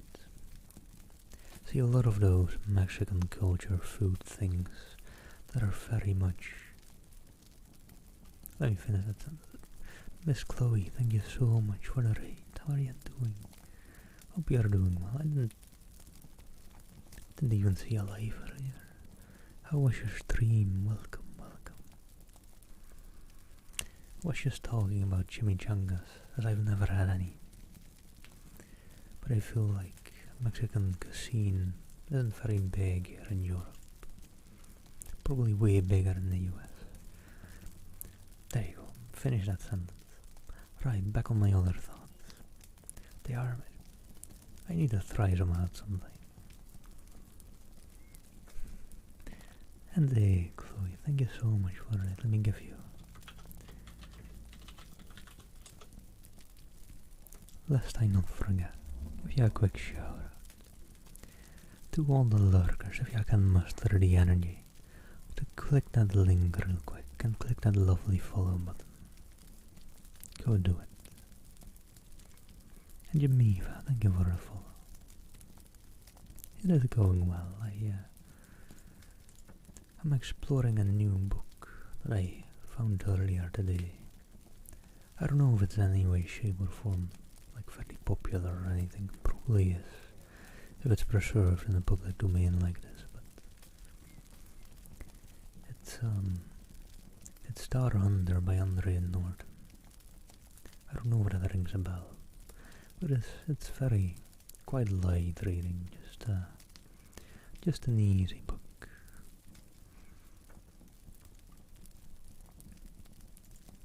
Well, some of the subjects might not be too light. He kind of kidnaps someone to make him, or his plans are to kidnap someone to make him like the heir of some big business or company. Before his life wasn't as great, so you could kind of maybe no, you can't really excuse kidnapping. I can't talk it right. I still can't. Maybe by the end of the book I can. But that's the general story that's happening, and I think I was just in chapter 3, so we're still quite early in the book. But very fun, by the way, very like Star Wars-y vibes, very sci-fi vibes. So let me overdose, thank you for a follow. And Alaskan, thank you for a follow as well, and Linky, thank you all for the follows. And Danny, thank you for a sub to Miss Chloe. Much love to the both of you, much love to you all, to be fair.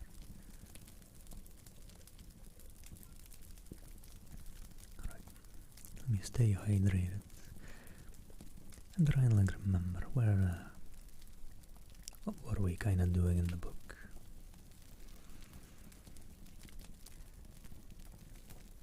Just trying to see what I can say about the earlier bits of this chapter.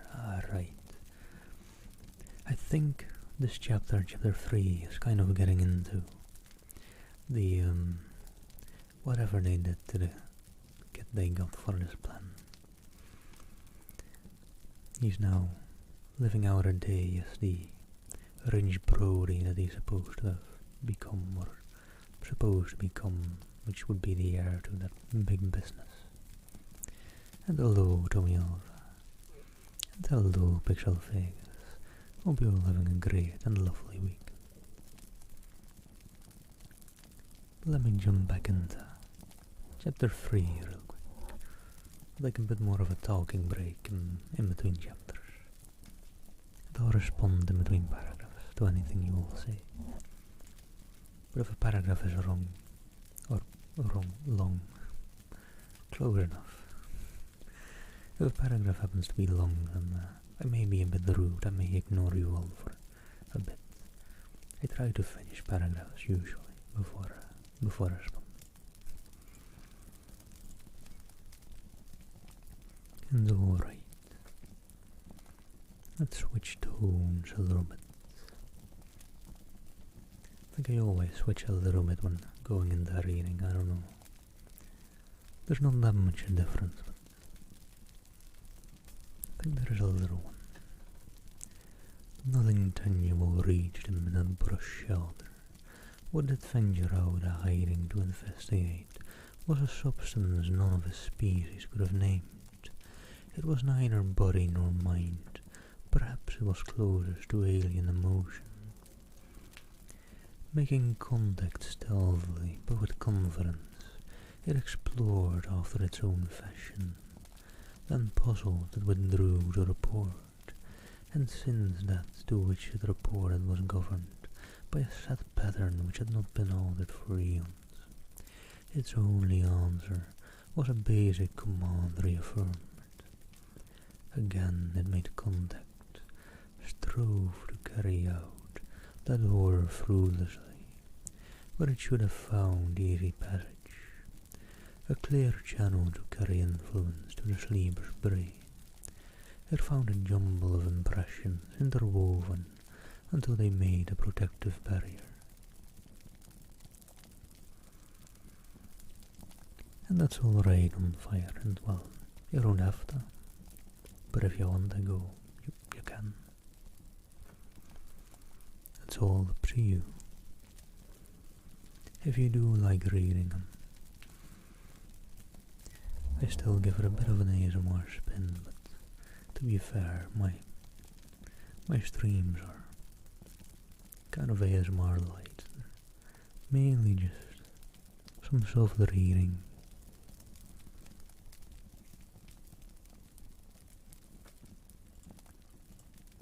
So, I know.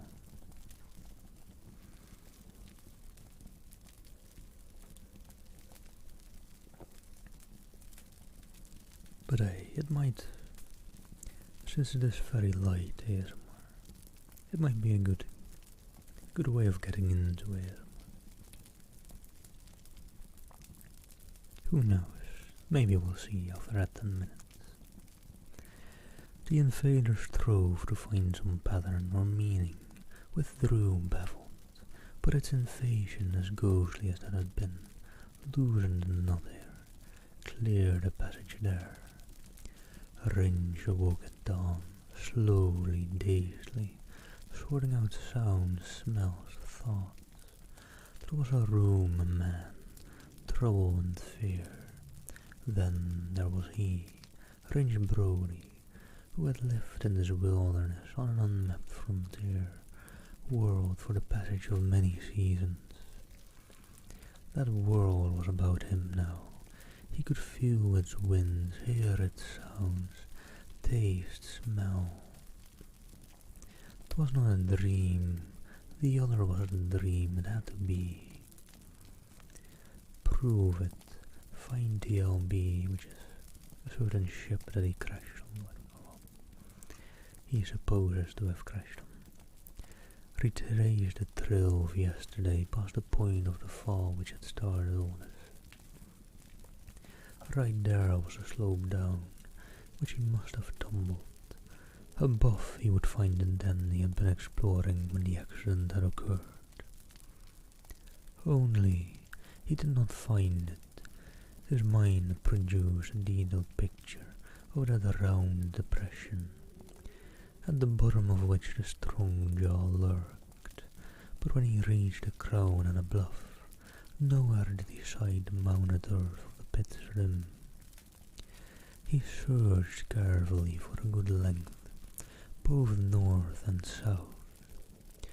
No den, no trace of one, yet his memory told him that there he had been one here yesterday. Had he fallen elsewhere and stumbled on, dazed to fall a second time? Some disputant inside him said no to that. This was where he had regained consciousness yesterday, and there was no den. He faced away from the river, breathing fast. No den was there, also no will be. If he had passed his way, dazed from a former fall, surely he would have left some trace. There was a crushed, browned plant flattened by weight. He stooped to finger the wilted leaves. Something had come in his direction. He would backtrack. Ringe gave a hunter's attention to the ground. Also, I think I've been noticing with these older books, maybe I should start just translating. When they say they finger like wilted leaves, or for example, they just mean touch, I'm pretty sure. Just like a bit more than touch, like just tapping it a bit or the likes, but basically just touch. Maybe I should start translating those. I keep a couple of words in mind I sometimes translate when reading older books. But maybe I should add that. A half hour later he found nothing but some odd, almost obliterated marks on grass, too resilient to hold traces very long, and from them he could make nothing. He knew where he was, even if he did not know how he got there. The LB, if it did exist, was to the west. He had a vivid mental picture of the rocket shape, its one silvery sides dulled by exposure, canted crookedly amid trees, and he was going to find it. Beyond the edge of any conscious sense, there was a new stir. He was contacted again, tested. A forest called delicately in its alien way. Ringe had a fleeting thought of trees. Was not aware of more than a mild desire to see what lay in their shade. For the present his own problem held him. That which beckoned was defeated, repulsed by his indifference, while Ringe started at a steady distance to trot towards the east, far away, a process akin to a relay clicked into a second set of impulse orders. And well, Lily, sounds like it's time to eat a bit more then. Just get a bit more in.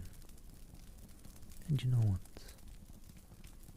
Maybe nicely stock up on some food and go into a lovely food coma after. Get some good sleep after. Also, not too much talking about food though. Haven't eaten yet today and we're still going for at least about 2 hours. So, don't make me hungry, please. You've never noticed it before too much. But when you when you do ASMR, you start to notice sometimes. Stomachs get loud, very loud, annoyingly loud.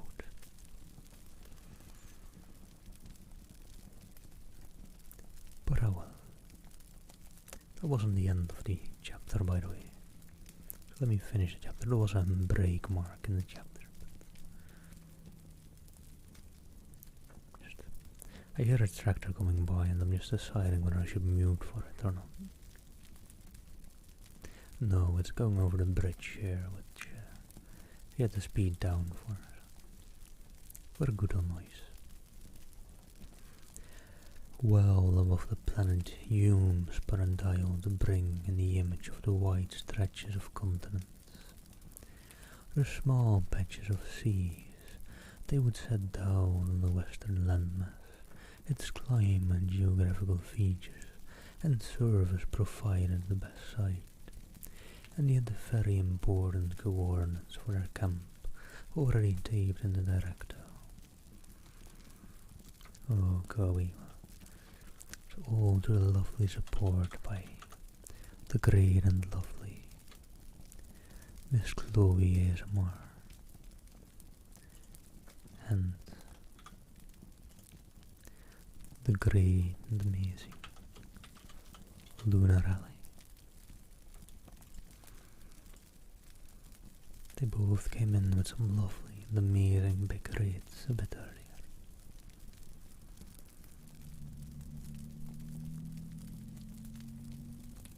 Hey, don't worry, Kobe.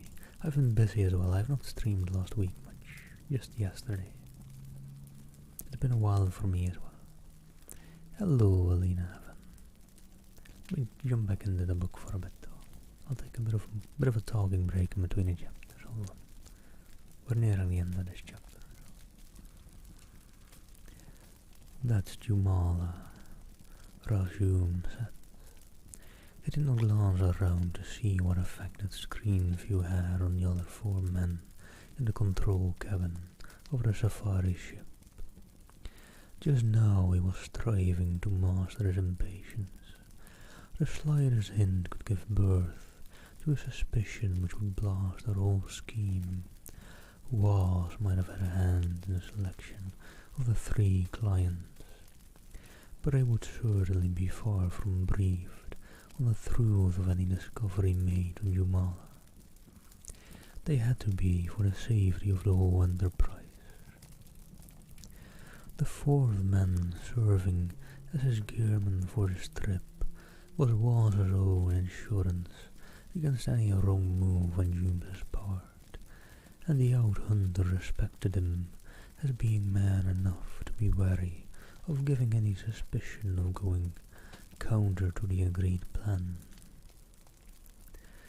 Dawn was touching up the main point of the western continent, and he must set the spacer down within a day's journey of the abandoned LB. Exploration in that direction would be the first logical move for his party. They could not be openly steered to the find, but there were ways of directing a hunt which would do as well. 2 days ago, according to schedule, their castaway had been deposited here with a subconscious command to remain in the general area. There had been a slight element of risk in leaving him alone, armed only with the crude weapons he could manipulate, but it was part of the gamble. They were down right on the mark. Hume saw to the unpacking and activating of those machines and appliances which would protect and serve his SIF clients. He slapped the last inflate valve on a bolt tent, watched it critically as it billowed from a small roll of fabric into a weather-resistant one-room, air-conditioned and heated shelter.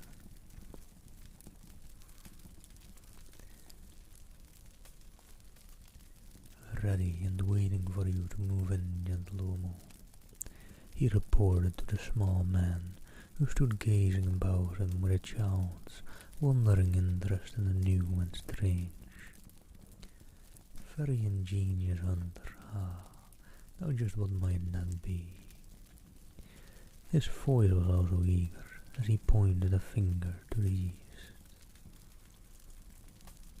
Alright, and we're in between chapters. How's all your old weekends going? And another big thank you to the lovely Miss Chloe ASMR. Go give her a follow if you don't already. Click those links in the chat.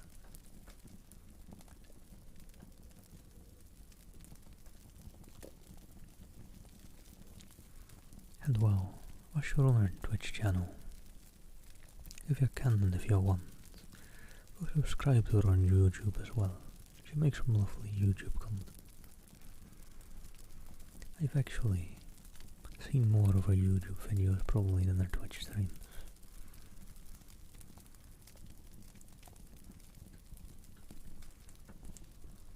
So let me stretch my back a little bit in this break. Let me maybe adjust my chair real quick.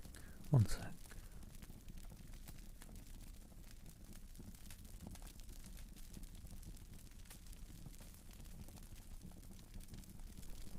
There, I think we're sitting a bit better now. Just a bit further away from my keyboard as well. But we won't be needing that. And how are you doing, Ali? Hope you're probably off to sleep soon, right?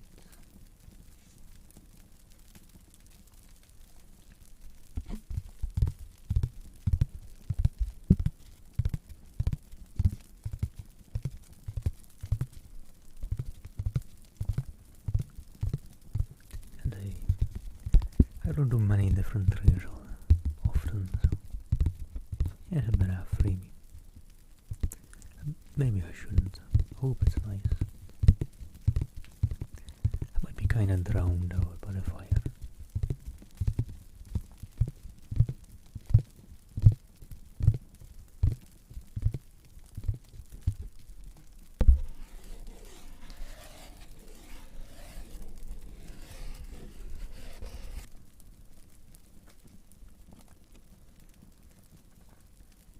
And also, actually, I just pulled a randomish card out of the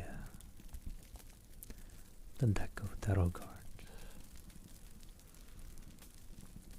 I love the card art in this deck. This will be the Fool. A lovely young little chicken, just sitting on a branch. Well, probably not a chicken, just a little bird or something. Looks a lot like a little chicken to me, but I don't know. Maybe just a little bird. Young and foolish, probably. Why, it's the card art for the Fool.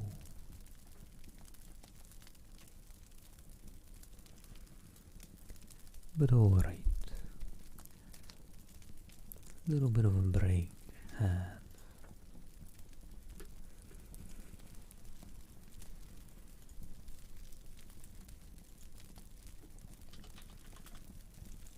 Jump back in the... Well, jump into chapter 4 in a sec.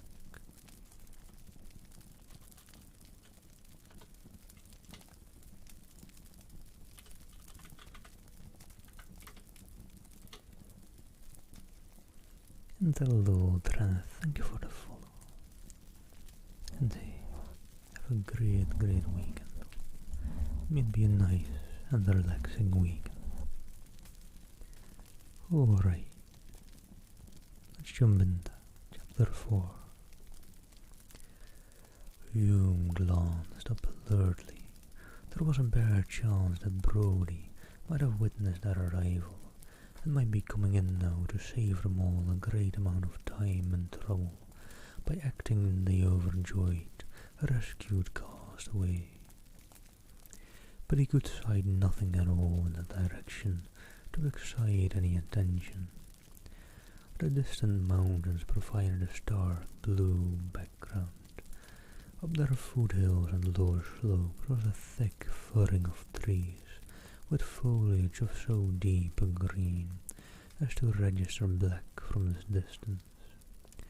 And on the level country was the lighter blue-green of the other variety of wood, edging the open country about the river. In there rested the LB. I don't see anything, he snapped so sharply the little man stared at him in open surprise. Hume forced a quick smile. Just what did you sight, gentle almost Torrance? There is no large game in the woodlands. This was not an animal under, rather a flash of light just about there.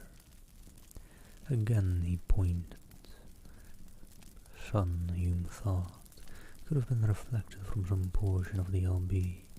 He had believed that small spaces so covered with vines and ringed in by trees that it could not have been so sided, but a storm might have disposed of some of nature's cloaking.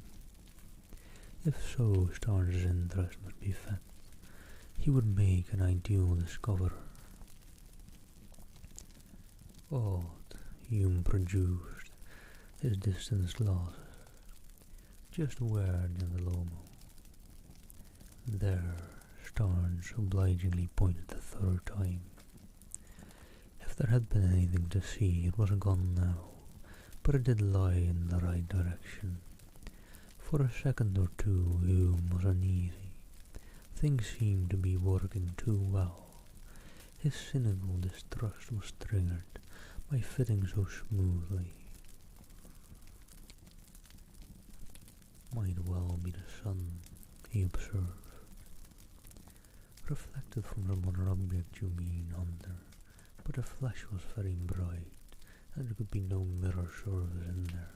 Surely there could not be. Yes, things were moving too fast. You might be overly cautious, but he was determined that no hint of any pre-knowledge of the LB must ever come to these sifts. When they would find the large Largo Drift's lifeboat and locate Brody, there would be a legal snarl. The castaway's identity would be challenged by half a dozen distant and unloving relatives, and there would be an intense inquiry. These ships must be the impartial witnesses. No, I hardly believe in a mirror and in an uninhabited forest, Gentleomo. He chuckles. But we are on a hunting planet, and not all its life forms have yet been classified. You are thinking of an intelligent native race hunter. Chambreeze, the most demanding of the Sith party, strode up to join them. Hume shook his head. No native intelligence on a hunting model, Gentleomo. That is assured before the planet is listed for a safari. However, a bird or flying thing, perhaps with metallic plumage or skills to catch the sunlight, might under the right circumstances seem a flash of light. That has happened before. It was very bright, Starn said doubtfully. We might look over there later. Nonsense, Chambry spoke briskly, as one used to overriding the conflicting wishes in any company. I came here for a water cat, and the water cat I'm going to have. You don't find those in wooded areas. There will be a schedule, Hume announced. Each of you has signed up, according to contract, for a different trophy. You for a water cat, Gentleomo, and you, Gentleomo Starnes, want to make trainees of the Pendragons. While Gentleomo Jactisi wishes to try electro-fishing in the deep holes to alternate days is the fair way, and who knows, each of you may discover your own choice, let the other men stake out.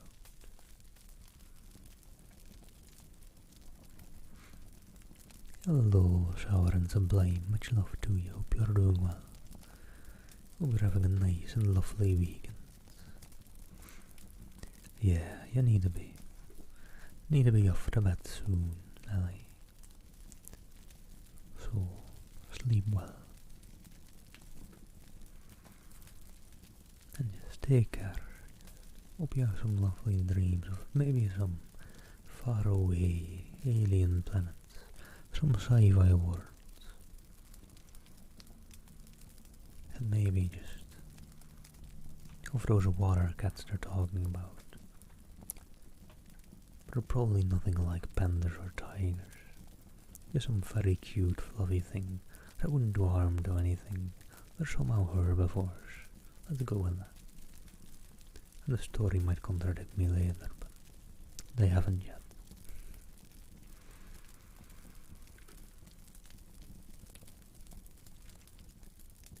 You are quite right, Hunter, Starnes nodded, and since my two colleagues have chosen to try for a water creature, perhaps we should start along the river.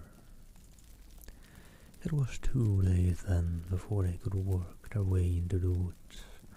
One part of Hume protested. The more cautious section of his mind was appeased. He saw beyond the three clients, now turning over and sorting space bags, while his men glanced at the woods, and then back to Starnes. And being acutely aware of all undercurrents here, Hume wondered what a small civ had actually seen. The camp was complete, a cluster of 7 bullet tents not too far from the ship. At least this crowd did not appear to consider that the hunter was there to do all the serious moving and storing of supplies. All 3 of the clients pitched in to help, and Wass's men went down to the river to return with half a dozen silver fins, cleaned and threaded on a reed, ready to broil over the cook unit. A fire in the night was not needed, except to afford the proper stage setting, but it was enjoyed. Hume leaned forward to feed the flames, and stars push some lengths of driftwood closer. You have set under that hunting worlds never contain intelligent native life, unless the planet is minutely explored. How can your survey teams be sure of that effect? His voice bordered on the pedantic, but his interest was plain. By using the verifier, Hume sat cross-legged, his plastic hand resting on one knee, which is a certain kind of manufactured mechanical-ish hand, I think. They've not gone into detail, to be honest. 50 years ago, we would have had to keep rather a lengthy watch to be sure of a free world. Now we plant verifiers at suitable test points. Intelligence means mental activity of some sort, any of which would be recorded on the verifier. Amazing, Starnes extended his plump hands through the flames in the memorial gesture of a human attracted not only to the warmth of that burning wood, but to its promise of security against the forces of the dark. No matter how few or how scattered your native thinkers may be, you record them without missing any. Hume shrugged. Maybe one or two, he grinned, might get through such a screening, but we've yet to discover a planet with such a sparse native life as that at the level of intelligence. Yaktizi juggled a cup in and out of the firelight.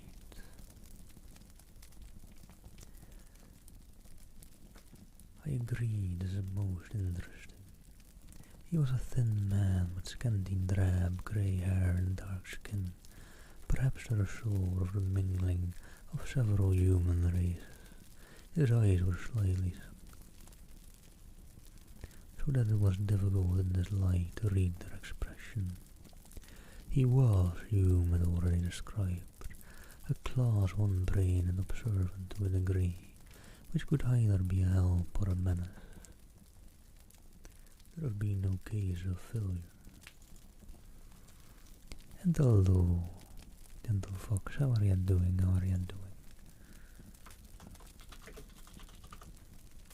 I can give you a lovely shout out as well.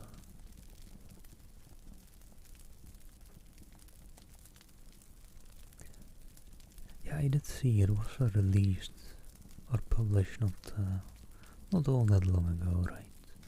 But it is, it is on this site, which is just public domain and fully non-copyright stuff. So maybe I'm trusting this site too much, but I'm pretty sure it's trustworthy. I'm not sure either on the specifics on that. It's interesting. Maybe they were just like, alright, we've had our sales, and now just for all who want to read it freely, they can read it. And that would be a nice mindset. I'm quite able to stand by. Oh, you're just flummoxed by having looked it up, I'm guessing. Yeah, I don't know. Maybe it was just something like that. They were just like, we're fine with this just going fully public, here you all go. I presume, since it is indeed not quite out of the expiration date for the public domain, it's probably in some way, shape or form out of the kindness of their hearts. At least I'll believe to hope that. Maybe not. I can't see any other motive than just kindness and wanting people to read. Oh, it went public the year before our death, probably because that might be. Although I did read that. Ellie, sleep well, good night. And thank you for the lovely day again. And thank you for hanging about And no worries. You are, after all, a star of your own.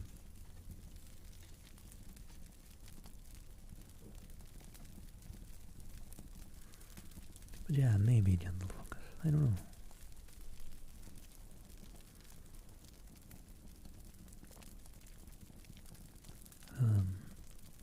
So Jactisi said, let me just keep Hume on the left actually. There have been no cases of failure. None reported. Hume returned. Always alive, yet relied on machines operating, of course, under the competent domination of men trained to use them properly. He understood the process of the verifier, had seen it at work. At the guild headquarters there were no records of its failure. He was willing to believe it was infallible. A race residing in the sea now. Could you be sure your machine would discover its presence? Starnes continued to question. Hume laughed. Not to be found on Jumala, you may be sure of that. The seas here are shallow and small, such not to be picked up by the verifier, would have to exist at great depths, and never venture on land, so we need not fear any surprises here. The guild takes no chances, as it always continues to assure one, Jactisi replied. The hour grows late. I wish you rewarding dreams. He arose to go to his own bubble tent. I'm just gonna go put this one on the right again as well. This isn't Jactisi, but this is Starnes. Just trying to keep Hume on the left. I don't know whether I should. But yes, indeed. Starnes blinked at the fire, and then scrambled up in turn. We hunt along the river, then, tomorrow. For watercat, Hume agreed. Of the three, he believed Chambry the most impatient. Might as well let him put his trophy as soon as possible. The ex-pilot deduced there would be little cooperation in exploration from that client until he was satisfied in his own quest. Rovald was his man, lingered by the fire until the three ships were safe in their bubble. A river range tomorrow, he asked. Yes, we can't rush the deal. Agreed. Rovald spoke with the curtains he did not use when the ships were present. Only don't delay too long. Remember our boys is roaming around out there. He might just be picked off by something before these stumble-footed ships catch up with him. That's the chance we knew we'd have to take. We don't dare raise any suspicion. Jactisi, for one, is no fool, neither is Starnes. Chambry just wants to get his watercat, but he could become nasty if anyone tried to steer him. Too long a wait might run us into trouble. Was doesn't like trouble. Hume spun around. In the half-light of the fire his features were set, his mouth grim. Neither do I, Rovald, neither do I. He said softly, but with an icy promise beneath the words. Rovald was not to be intimidated. He grinned. Set your fins down, flyboy. You need was, and I'm here to hold the stakes for him. This is a big deal. We don't want any misses. There won't be any, not from my side. Hume stepped away from the fire, approached a post which gleamed with a dull red line of fire down either side. He pressed the control button, but the red line flared into a streak of brilliance, now encircling the boat tents, and the spaceship was a force field. Routine protection of a safari camp. On a strange world that one Jew had said as a matter of course. Sorry about that car or whatever that was that bellowed on by there, by the way. Hope that wasn't too loud. I heard it coming, but was like, don't want to get much louder than that, right? And then suddenly it echoed through the houses here.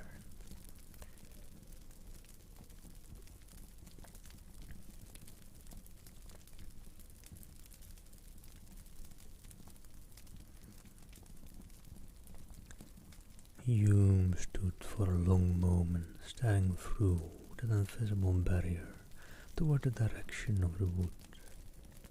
It was a dark night, there were scudding clouds to hide the stars, which meant rain probably before morning. There was no time to be plagued by uncertain weather. Somewhere out there, Brody was all up. He hoped the boy had long ago reached the camp, so carefully erected and left for its occupants. The LB had stone-covered grave showing signs of several years' occupancy. Was all assembled and constructed to the last small detail. Far less might have deceived the Sifs in the safari, but as soon as the story of their find leaked, there would be others on the scene, men trained to assess the signs of a castaway survival. His own guild training and the ability of Waz's renegade tech should bring them through that test.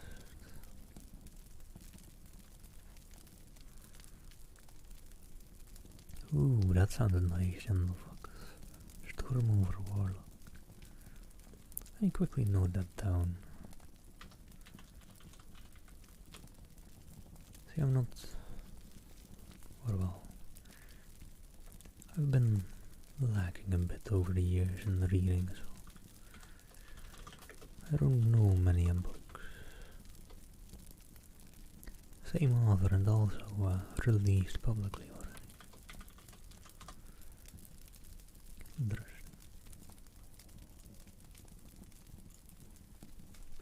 Just wrote it down, typed it down.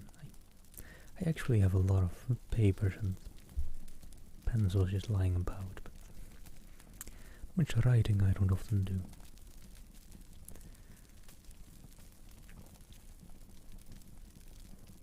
And yeah, there's some lovely sci-fi, loving the vibes in it. What had Storm seen, the glint of sun on the till of the LB, tilted now to the sky. Hume walked slowly back to the fire when he saw Rovon going up the camp into the spacer. He smiled. Did Was think he was stupid enough not to guess that the Phoebe's men would be in common touch with his employer? Rovon was about to report along some channel of the shadow world that they had landed and that the play was about to begin. Hume wondered idly how far and through how many realized that message would pass before it reached its destination. He stretched and yawned, moving to his sleeping pad. Tomorrow they must find Chambry a water cat. Hume shoved Brody into the back of his mind to center his thoughts on the various ways of delivering to the waiting sportsman a fair-sized alien feline. The lights in the bubbles went out one by one within the circle barrier of the force field men slept, and by midnight the rain began to fall, streaming down the side of the bubbles, soaking the ashes of the fire. Out of the dark crept that which was not thought, not substance but alien to the off-world men, but the barrier meant to deter multi-footed creatures with wings or no visible limbs at all, proved to be a better protection than its creators had hoped. There was no penetration, only a baffled butting of one force against another, and then the probe withdrew as undetected as it had come. Only the thing which had no intelligence, as humankind rated intelligence, did possess the ability to fathom the nature of that artificial barrier. The force field was examined, its nature digested. First approach had failed, the second was now ready. Ready as it had not been months before, when the first coming of these creatures had altered the very ancient watchdog Conjumala. Deep in darker woods on the mountain sides, there was a stirring. Autumn.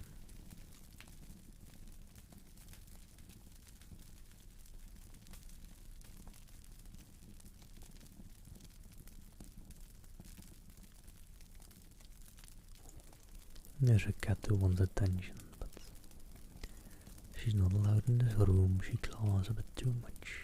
She knows that. I think we're good. Sorry about that. Where was I?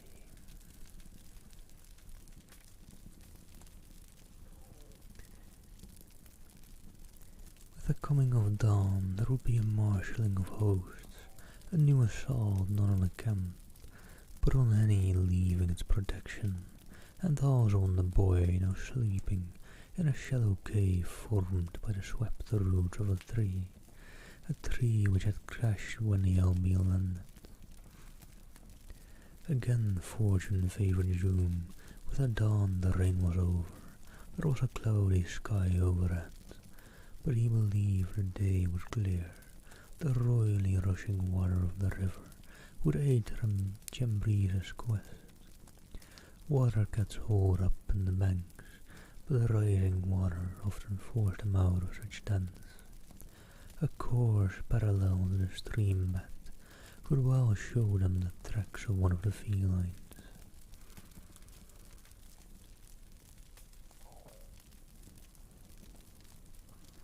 Norton's work is interesting. They're approachable stories for young adults, more than big think pieces, but still full of fantastic.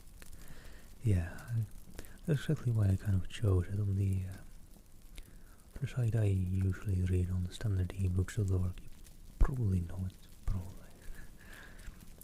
They have like a meter as well how easy a book is to read. It's kind of just lightness of reading. So I figured after Pride and Prejudice, something like this might be nice to switch it up. But yeah, it's very nice writing so far that I've seen. Well, probably won't differ too much from this. It's lovingly written.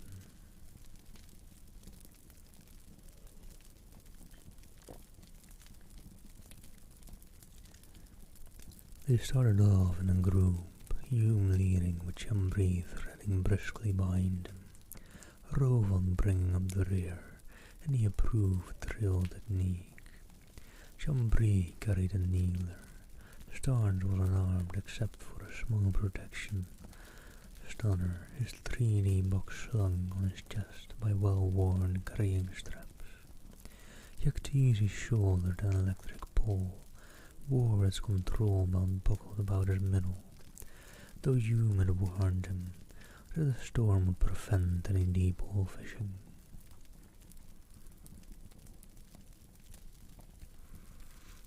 Oh, Gulliver's Travel's not too easy. Let me see if this side has it and what it has on it.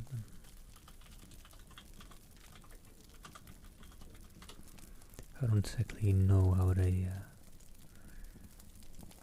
come up with their easiness of reading, but it does have it. I think it's out of 100 rating. The higher it is, the harder, or the higher it is, the easier it is to read. And yeah, for Gulliver's Travels, they have a 50.64, fairly difficult. Oh, that is a lot indeed, Yamlofox, yeah. Short paragraphs are quite a bit nicer often. Hello, Bluesberry, how are you doing? And for all who don't know the lovely Bluesberry, and don't follow her already, go give her a follow. She makes some lovely ASMR as well. And let me see, in contrast to Star Hunter, they have a reading ease of 82.54.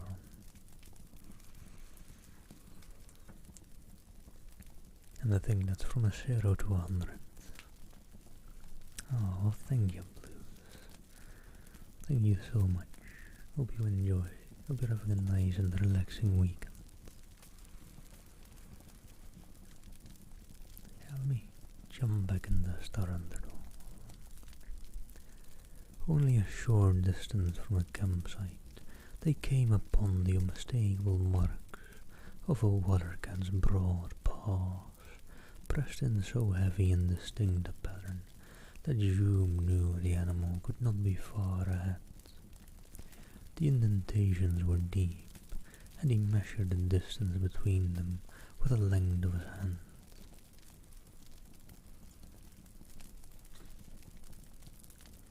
Oh, enjoy your lunch, Blues. I have yet to really eat today, so I hope my stomach isn't too loud. I'll make it like an hour and a half longer, I think, for the stream, so I'll get some food after that finally. Gentlefolks, probably some workers, and honestly, probably also some people that I can't take credit for. The lovely Miss Chloe and Lunarelli already put to sleep. But at least I'm not waking them up, and I'll take that.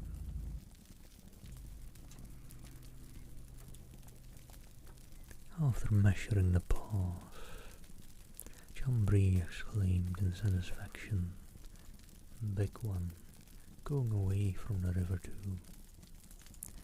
That point puzzled Hume slightly. The red-coated felines might be washed out of their burrows, but they did not willingly head so sharply away from the water. He squatted on his heels and surveyed the stretch of countryside between them, and the distant wood with care. Oh, enjoy your breakfast, gentlefolks, and thank you, thank you. It is time for breakfast in North America, isn't it? I kind of try to keep mental track of all the different time zones in my head. Hello, Shuddering Rourke. How do you do? The grass was the season, still growing, not tall enough to afford cover for an animal with paws as large as these prints. There were 2 clumps of brush. It could have hauled up in either, waiting to attack any trailer, but why? It had not been wounded nor frightened by their party. There was no reason for it to set an ambush on its back trail. Ooh, nice shattering. Enjoy your coffee. Starnes and Jactisi dropped back, though Starnes was fussing with his tridey. Rovold caught up. He had drawn his ray tube in answer to Hume's hand wave. Any action foreign to the regular habits of an animal was to be mistrusted. Also just me, or is the name Jactisi? A pretty nice and interesting trigger word. I'm kind of liking it. Jactisi. It's a fairly made-up sci-fi name, I presume, but I like it. Hello there, son. Hope you're doing well. How do you do? Getting to his feet, Hume paced along the line of marks. They were fresh, and they still led in a straight line for the woods. With another wave of his hand, he stopped Chambry. The Sif was trained in spite of his eagerness and obeyed. Hume left the tracks, made a detour which brought him to a point from which he could study those clumps of brush. No sign except that line of prints pointed to the woods, and if the party kept on, they might well come upon the LB. He decided to risk it, but when they were less than a couple of yards from the tree fringe, his hand shot up to direct Chambry to fire towards the quivering bush. Only that formless half-seen thing, hardly to be distinguished in colour from the vegetation, was no wildcat. There was a thin, ragged cry. Then the creature plunged forward, or plunged backward, was gone. How did I read forward there? And hello, Abdullah. Hope you're doing well. How do you do?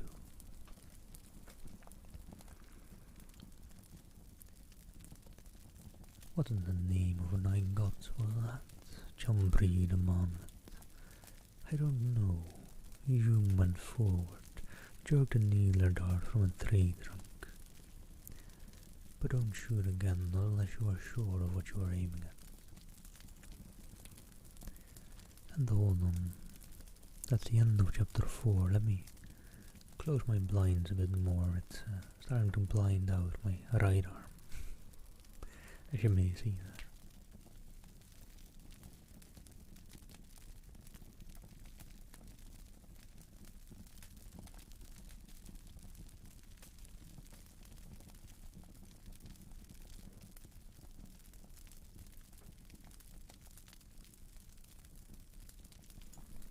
And a bit of a stretch whilst I'm up.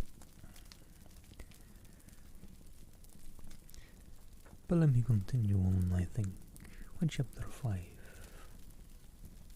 No need for too big of a break this time.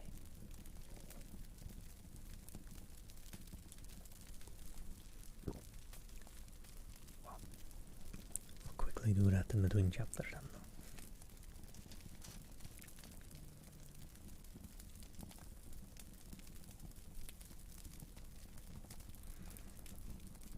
So we do end up with a little break in between, which is nice, to be honest. Rest the voice a bit.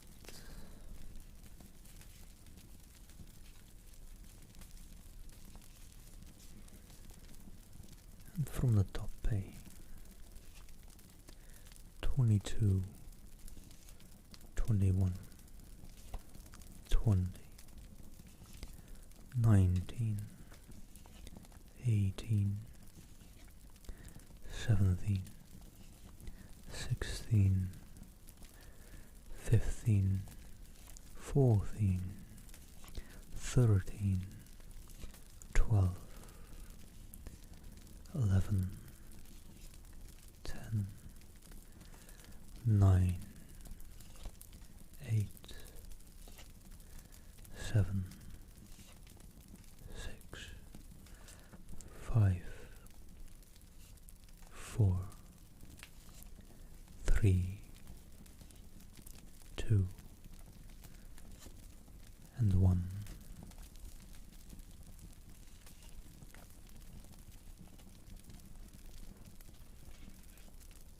And hold on, let me just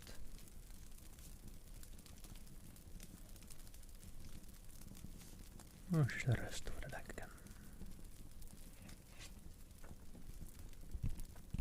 And there you go. Strength, which is, well, obviously quite a good card. A lion depicting your strength and pride and the good ships to come. Let me just read the description from the book as well. And actually some lovely details on the card. I need to, yeah, there you go. Have a bit of less of a glare from the light. But a sun shining down from behind the lion carrying a rose in its mouth as well, with a infinity symbol on his forehead. Probably bit of a show of the infinite strength of the lion. But let me see, strength is number 21 in the major arcana.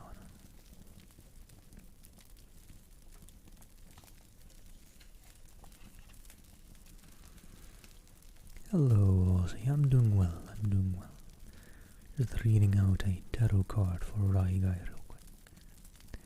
Strength, mastery of emotions.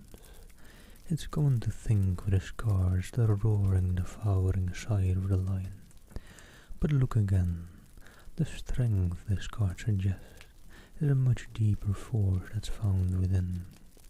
The lion represents our most patient, composed self. He's a master of focus, compassion and self-control. When this card comes up, you're in need of harnessing this power for yourself. All the courage you need can be found in the muscle known as the heart. A lovely card, and I guess they were kind of bashing me in the book how I read it as literal strength. But with this tarot deck, they're going with a bit more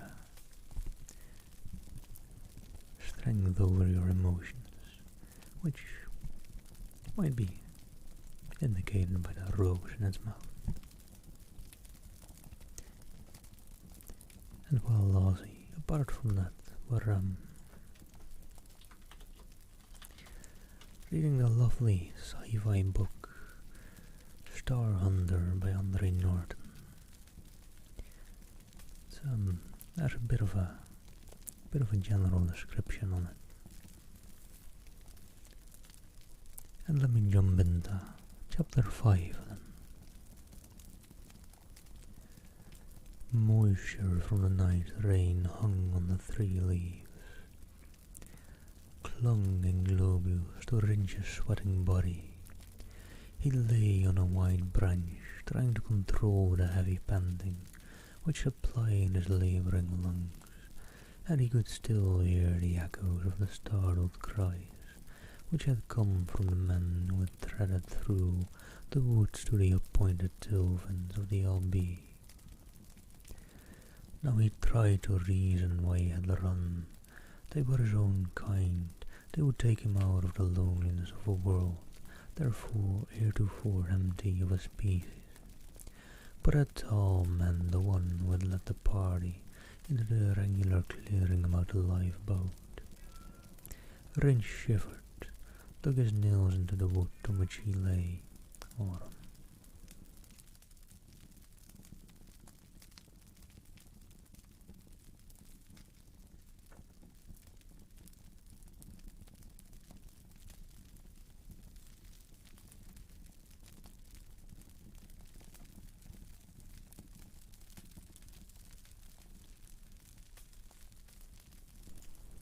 It's a cat who wants some attention, but she knows she's not allowed in this room, for she claws at the bedding.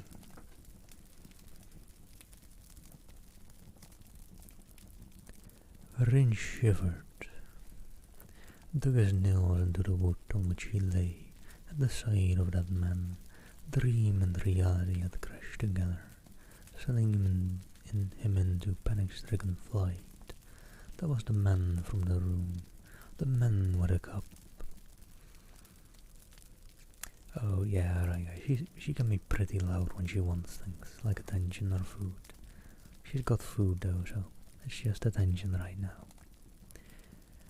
And she'll get that plenty of times as well. Just need to chill a little bit right now. Hope it wasn't too loud.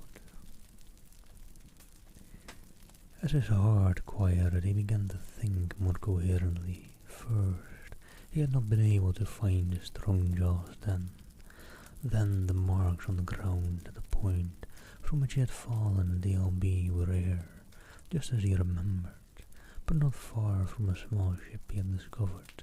Something more, a campsite with a shelter fashioned out of spalls and finds, containing possessions a castaway might have accumulated.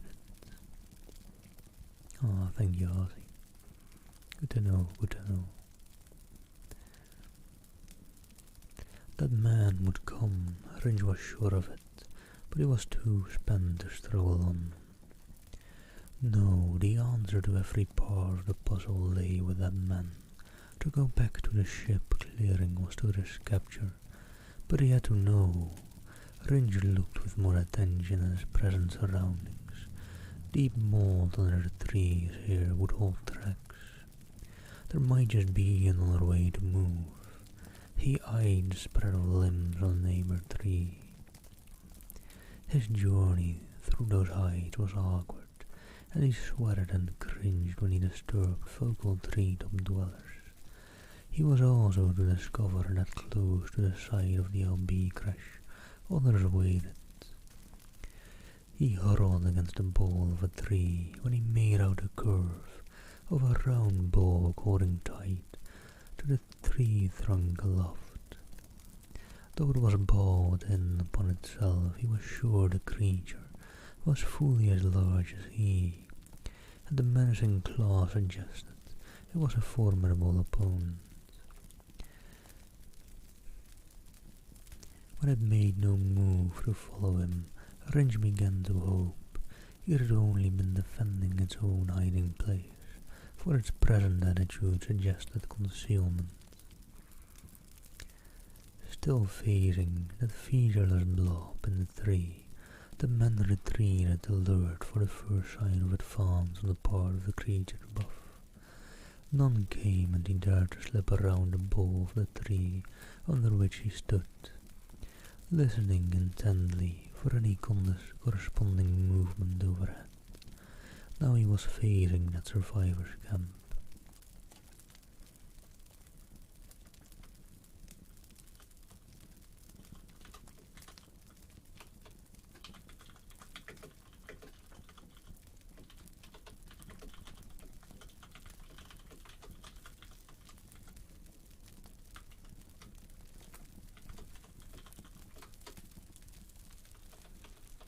That's interesting, Shattering Roar. What language is that, if you don't mind me asking, or what culture if it's not a language per se?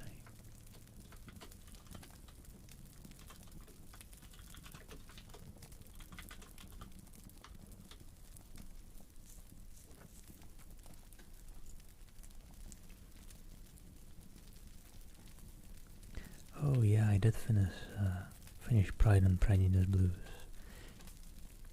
And don't worry if the VoD end up disappearing off Twitch, which they do after 60 days, if I remember correctly. I've got Twitch Prime. Look, or well, Amazon Prime. Whatever you want to call it. But I also upload or export them to YouTube, so you can always find old stuff there if Twitch didn't want to keep it around. Autumn.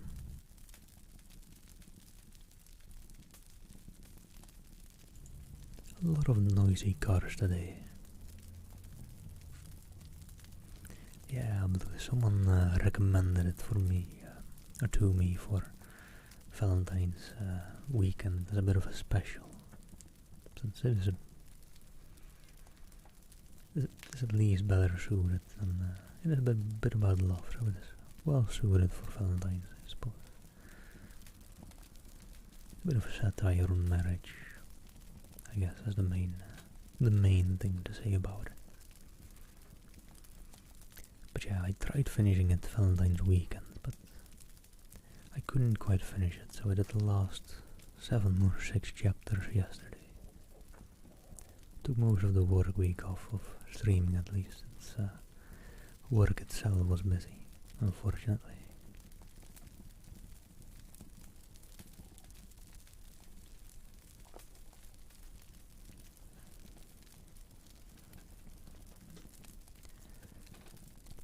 Another object crouched in the dark of the lean-to shelter, just as its fellow was on sentry duty in the tree.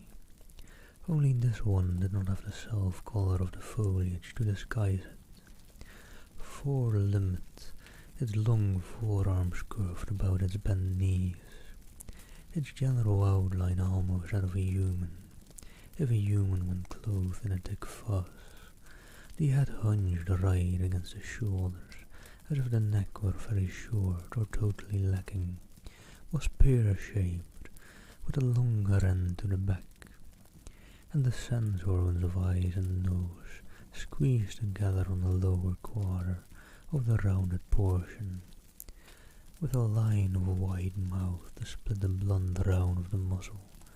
Dark pits for eyes showed no pupil, iris or cornea.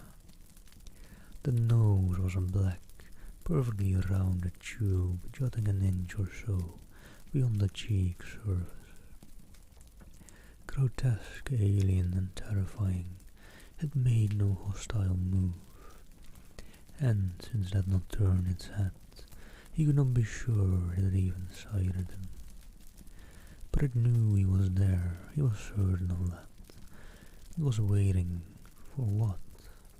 As the long seconds crawled by, Ringe began to believe that it was not waiting for him.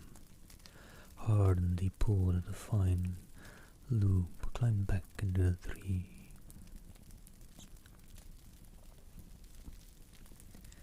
Minutes later he discovered that there were more than two of the beasts waiting quietly about the camp, and that their sentry line ran between him and the clearing of the LB. He withdrew farther into the wood, intent upon finding a detour which would bring him out into the open lands. Now he wanted to join forces with his own kind, whether those men were potential enemies or not. As time passed, the beasts closed about the clearing of the camp. Afternoon was fading into evening when he reached a point several miles downstream near the river. Since he had come into the open, he had not sighted any of the watchers. He hoped they did not willingly venture out of the trees, where the leaves were their protection. Ringe went flat on the stream bank, made a worm's progress up the slope to crouch behind a bush, and surveyed the land immediately ahead. There stood an off-world spacer, fins down, nose skyward, and grouped not too far from its landing ramp. A collection of ball tents, a fire burned in their midst, and men were moving about it. Now that he was free from the wood and its watchers, and had come so near to his goal, Ringe was curiously reluctant to do the sensible thing, to rise out of concealment and walk up to that fire, to claim rescue by his own kind. The man he sought stood by the fire, shrugging his arms into a webbing harness which brought a box against his chest. Having made that fast, he picked up a kneeler by its sling. By their gestures the others were arguing with him, but he shook his head, came on, to be a shadow stalking among other shadows. One of the men trailed him, but as they reached a post, planted a little beyond the boat tents, he stopped, allowed the explorer to advance a look into the dark. Ringe went to cover under a bush. The man was heading to the stream bed.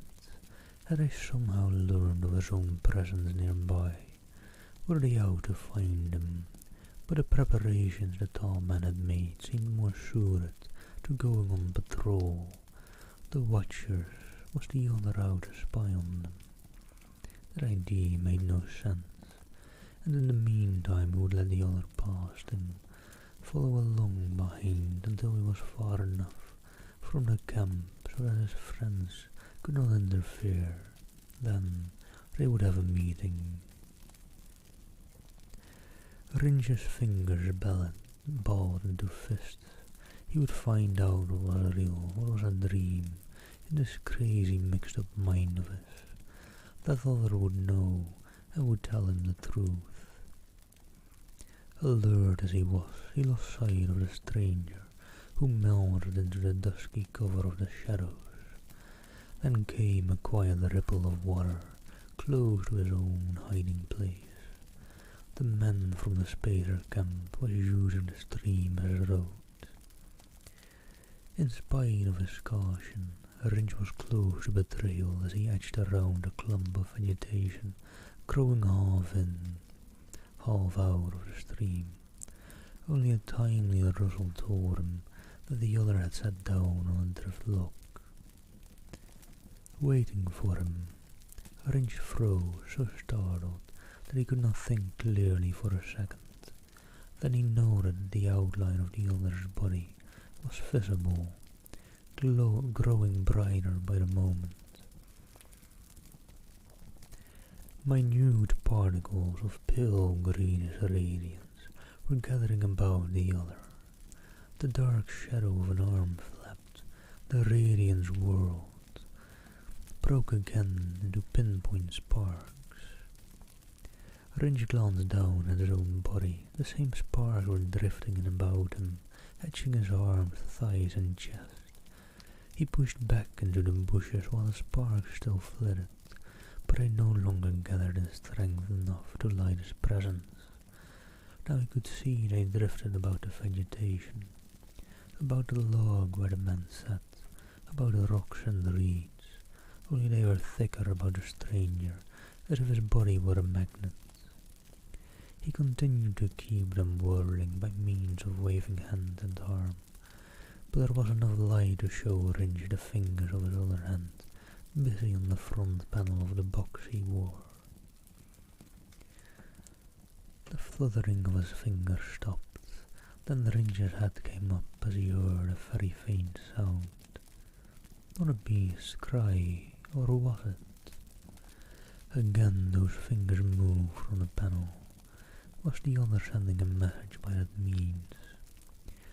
Ringe watched him check the webbing, count the equipment at his belt, settle the needle in the crook of his arm. Then the stranger left the stream, headed towards the woods. Ringe jumped to his feet, a cry of warning shaping, but not to be uttered. He padded after the other. There was plenty of time to stop the man before he reached the danger which might lurk under the trees. However, the other was as wary of the dark as if he suspected what might lie in wait there. He angled along northward, avoiding clumps of scattered brush, keeping in the open where Ringe dared not tail him too closely. Their course parallel to the woods brought them at last to a second stream, the size of a river into which the first creek emptied. Here the other settled down between two rocks, with every indication of remaining there for a period. Thankfully Ringe found his own lurking place, from which he could keep the other in sight.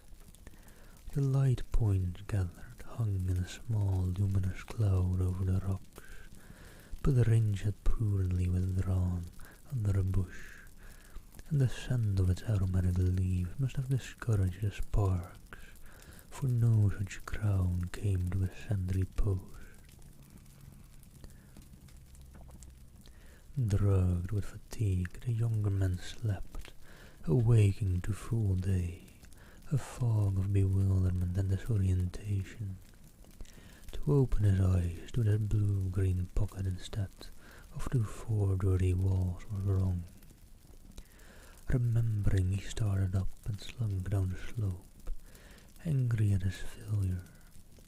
He found the other's track, not turning back as he had half feared, cleanly printed on level spots of wet earth, eastward now. What was the purpose of the other's expedition? Was he going to use the open cut through which the river ran as a way of penetrating the wooded country? Now Ringe considered the problem from his own angle. The man from the spacer had made no effort to conceal his trail. In fact, it would almost seem that he had deliberately gone out of his way to leave boot prints on favourable stretches of ground that he guessed that the Ringe lurked behind. Was now leading him on for some purpose of his own, or were those traces left to guide another party from the camp?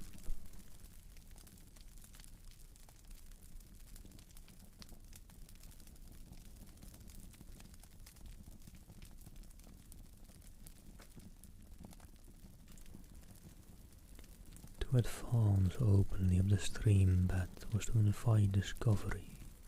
Ringe surveyed the nearer bank, clumps of small trees and high growing bushes dotted their expanse, an ideal cover. He was hardly out of sight of the bush which had sheltered him when he heard the coughing roar of a water cat, and the feline was attacking an enemy. Enraged to the pitch of vocal frenzy, Ringe ran a zigzag course from one clump of bush to the next. That sound of snarling, spitting hate ended in mid-cry as Ringe crawled to the river bank.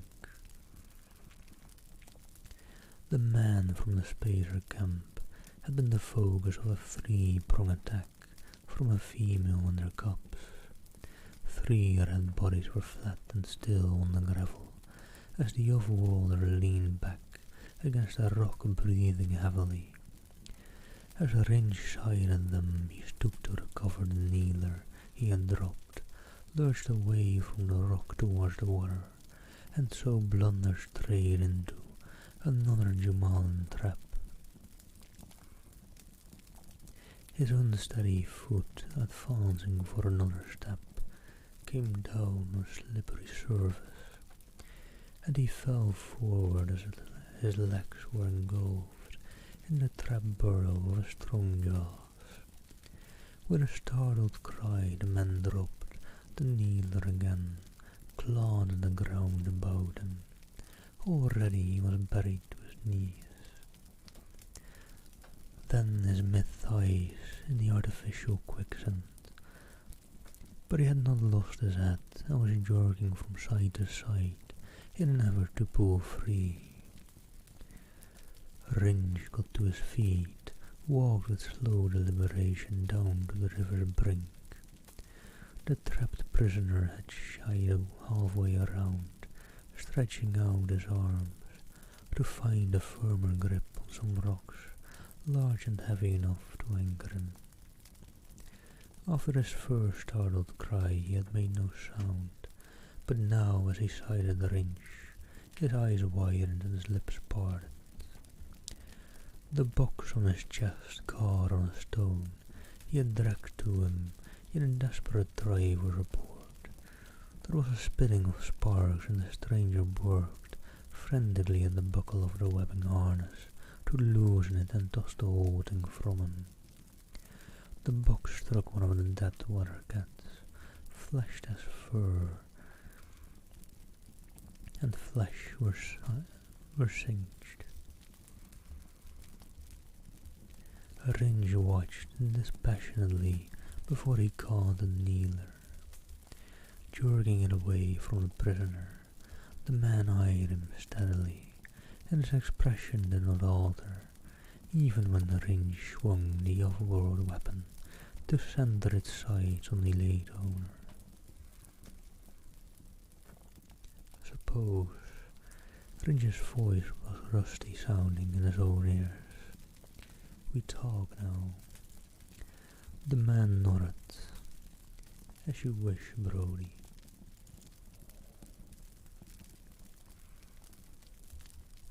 And that's nice. They're leaving a bit of a cliffhanger at the end of that chapter. Hey, that can be good writing too. Hold on, let me quickly do something real quick.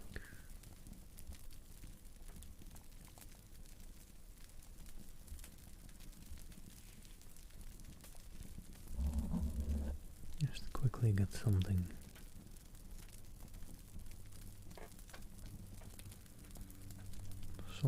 sorted out in between chapters. A bit of a break for my voice as well.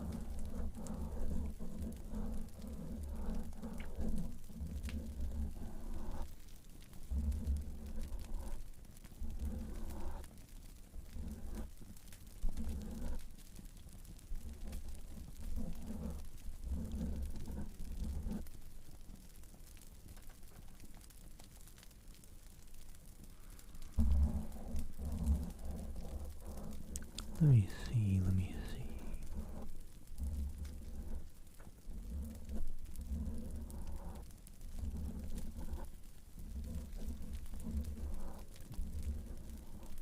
What I'm doing, by the way, is just ordering some food. We're taking a cheat day.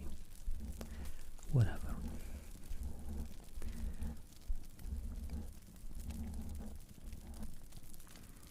I do like one cheat day a week, or less than that. I sometimes skip a cheat day some weeks, so we don't take cheat days that often, so this one we can take.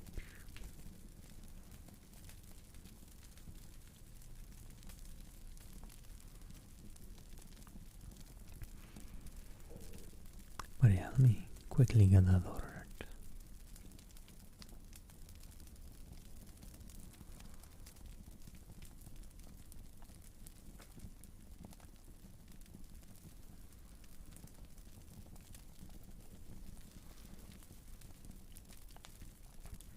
Let's see. They are opening somewhat late-ish. I mean around dinner time. I was thinking of just doing it for lunch. That's a shame, but oh well. That works, It's alright.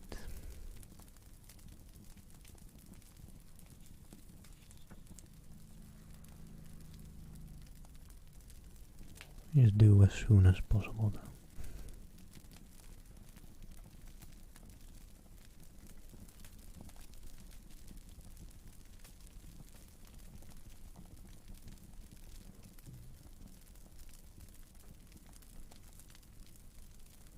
Just quickly ordering some food. Professional streamer, don't mind me.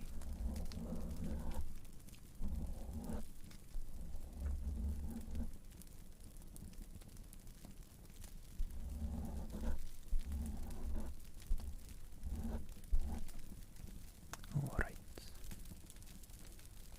That should be that.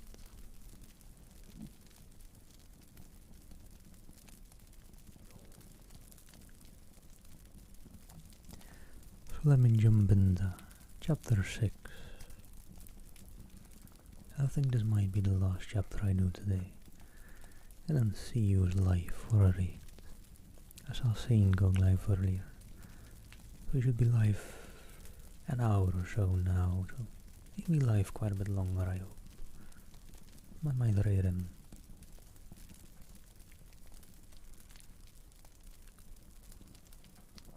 But let's jump into chapter 6. Brody, Ringe squatted on his heels, those grey eyes so light in the other's deeply tanned face narrowed the smallest fraction. Ringe nodded with an inner surge of triumph. "Were you looking for me?" he added. "Yes. Why?" "We found an LB. We wondered if there were survivors." Slowly Ringe shook his head. "No, he knew I was here because you brought me." He fashioned his suspicions into one quick thrust. This time there wasn't the slightest hint of self-betrayal from the other. "You see," Ringe leaned forward, but still well out of reach from the captive. "I remember." There was a faint flicker of answer in the man's eyes. He asked quietly, "What do you remember, Brody?" "Enough to know that I'm not Brody, that I did not get here on the LB, did not build that camp." He ran one hand over the stock of the kneeler.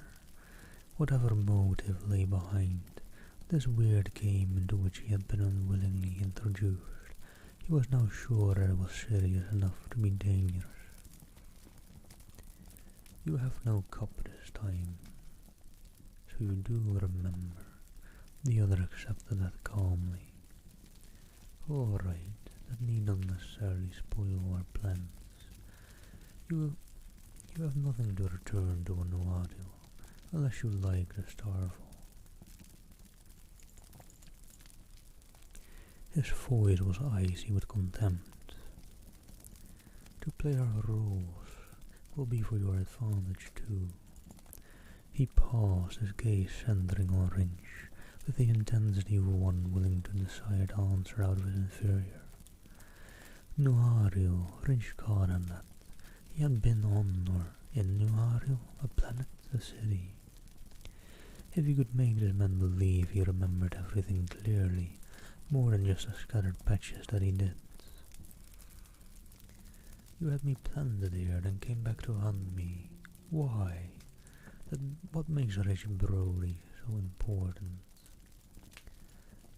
Close to 1,000,000,000 credits. The man from the spacer leaned well back in the hole, his arms spread flat out on either side to keep his body from sinking deeper. 1,000,000,000 credits, he repeated softly. And it doesn't say, but probably with a nice smirk on his face. Rinch laughed. You'll have to think of a better one than that flyboy. The stakes would have to be high, wouldn't they, for us to go to all this staging? You've been conditioned, Brody, illegally brain-channeled. To Rinch the words meant nothing, if they ever had, that was gone, lost in the maze of other things, which had been blotted out of his mind by the Brody past. But he would not give the other the advantage of knowing his uncertainty. You need a Brody for 1,000,000,000 credits, but you don't have a Brody now. To his surprise, the prisoner in the earth trap laughed. I'll have a Brody when you need it. Think about a good share of 1,000,000,000 credits, boy. Keep thinking of that art. I will. Thoughts alone won't work it, you know. For the first time there was a hint of some emotion in the man's voice. You mean I need you? I don't think so. I've stopped being a plague for someone to play across that board. That expression brought another momentary flash of hazy memory. A smoky, crowded room where men slid counters back and forth across tables. Not one of Brody's edited recalls, but his own. Rinch stood up, started for the rise of the slope. But before he topped that, he glanced back. The damaged box still smoked where its wearer had flung it. Now the man was already straining forward with both arms, trying to reach a rock, just a finger space beyond. Lucky for him, the burrow was an old one, uninhabited. In time he should be able to work his way out. Meanwhile there was the whole of a white countryside in which Rinch could discover a hideout. No one would find him now against his will. He tried as he strode along to piece together more of his memories and the scanty information he had from the Nuario man.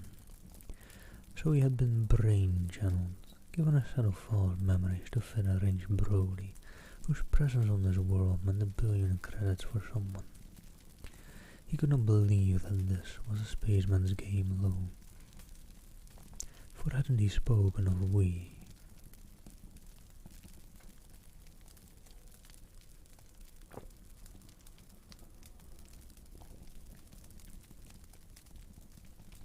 $1,000,000,000 credits. The sum was fantastic. The whole story unbelievable. There was a hot stab of pain in his instep.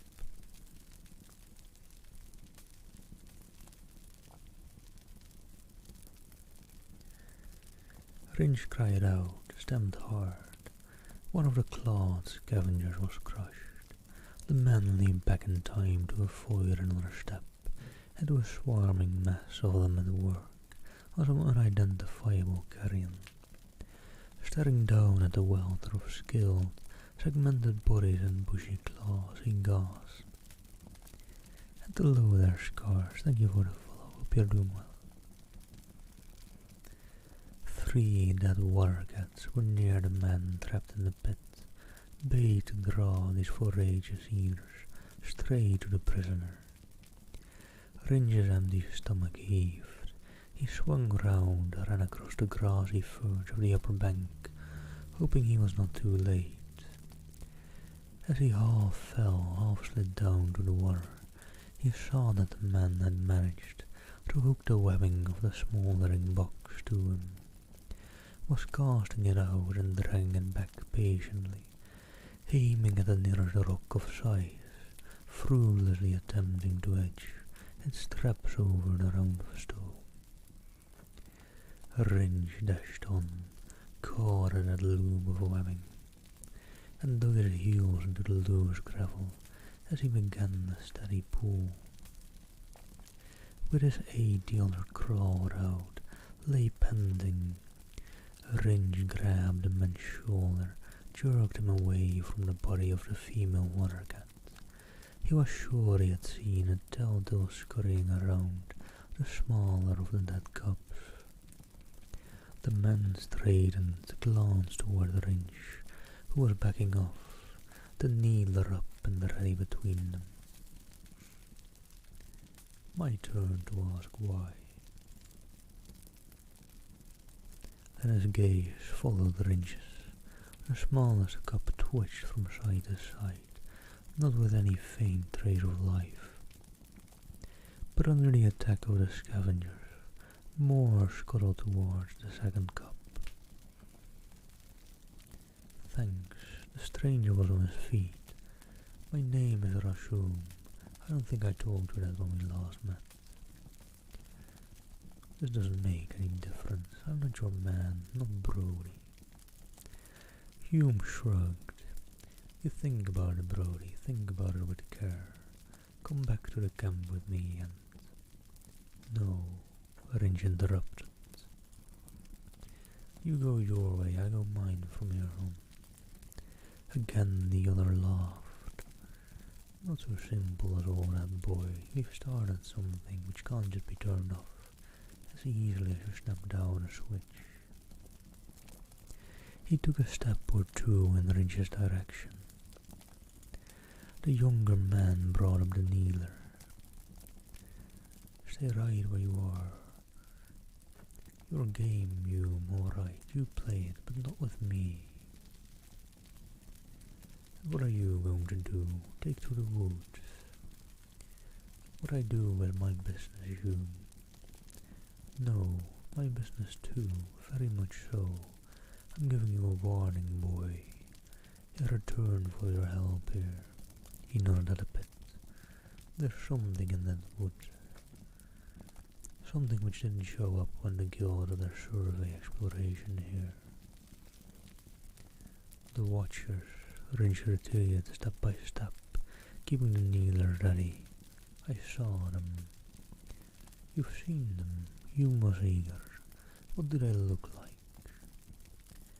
In spite of his desire to be rid of Hume, Ringe found himself answering that in detail, discovering that on demand he could recall minutely the description of the animal hiding in the tree, the one who had waited in the shelter and those he had glimpsed drawing in about the LB clearing.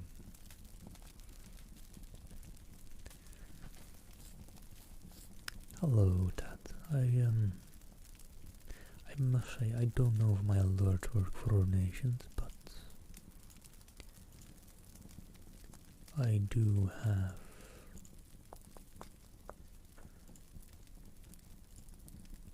a command maybe for it. I may not have a command for it, I do have a link set up for it. I'll add a command later, but it's in my panels down below. If you're on mobile you might not be able to see it, but I can grab it for you.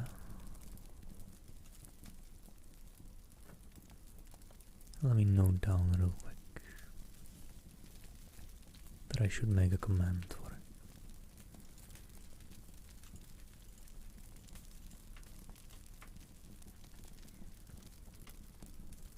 There you go.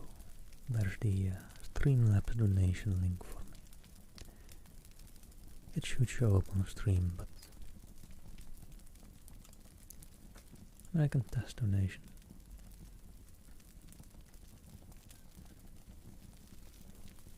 There you go, it does show up on stream. Or it Should at the very least. The tests, they work. That is a bit loud though on my headset, which is lying way over yonder.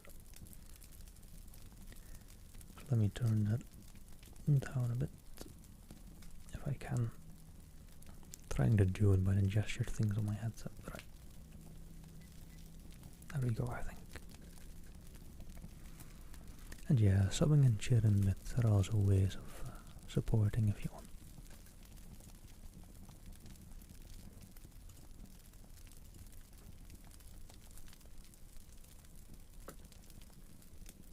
But alright, let me jump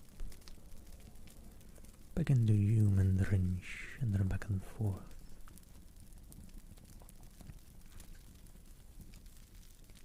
Your intelligence.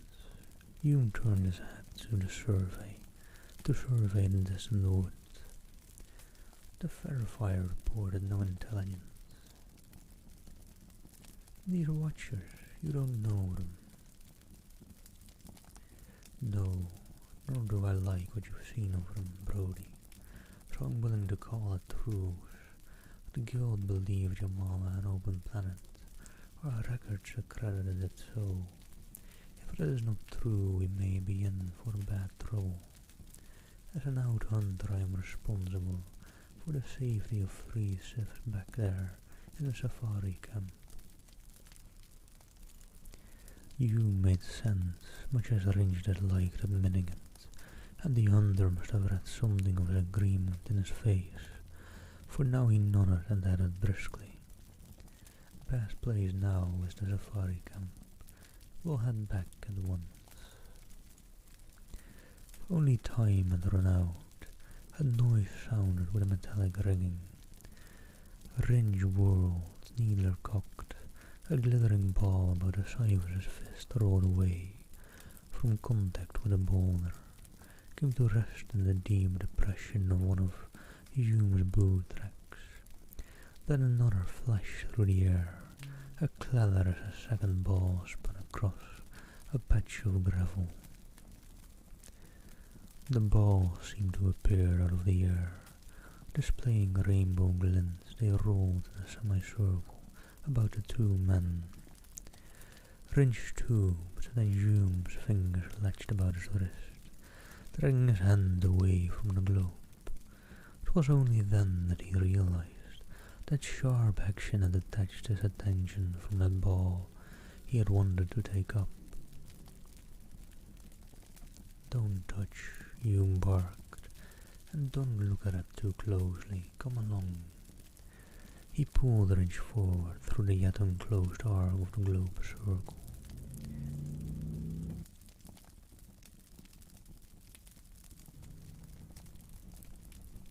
Alright, calm down there, Cars. Ring a ruckus outside, sorry about that. Hume detoured around the feasting scavengers and brought Ringe with him at a trot. They could hear behind them the plop and tinkle of more globes. Glancing back, Ringe saw one fall close to the bodies of the water cats.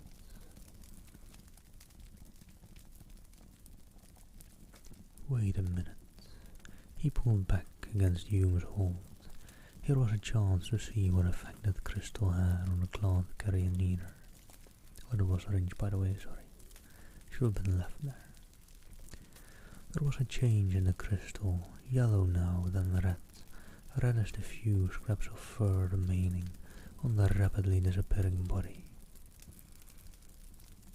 Look. The pulsating carpet which had covered in that feline ceased to move, but towards that spot rolled 2 more of the globes, approaching the scavengers. Now the clawed things were stirring, dropping away from their prey. They spread out in a patch, moved purposely forward.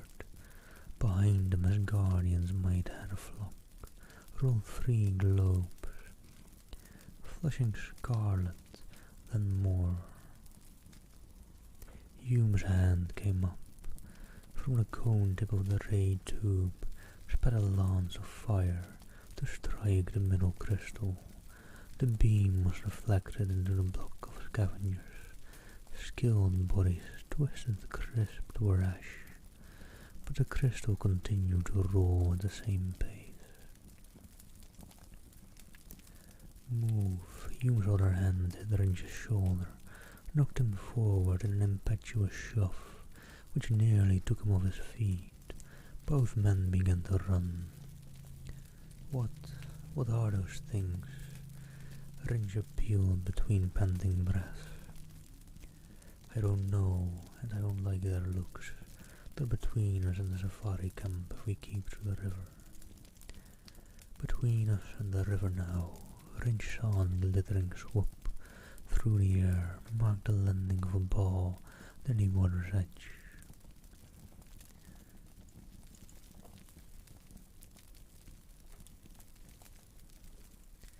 They might be trying to box us in, but that's not going to work.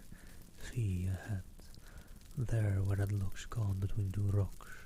Run out on that when we reach there, and take through the water. I don't think those things can float, and if they sink to the bottom, that ought to fix them as far as we are concerned.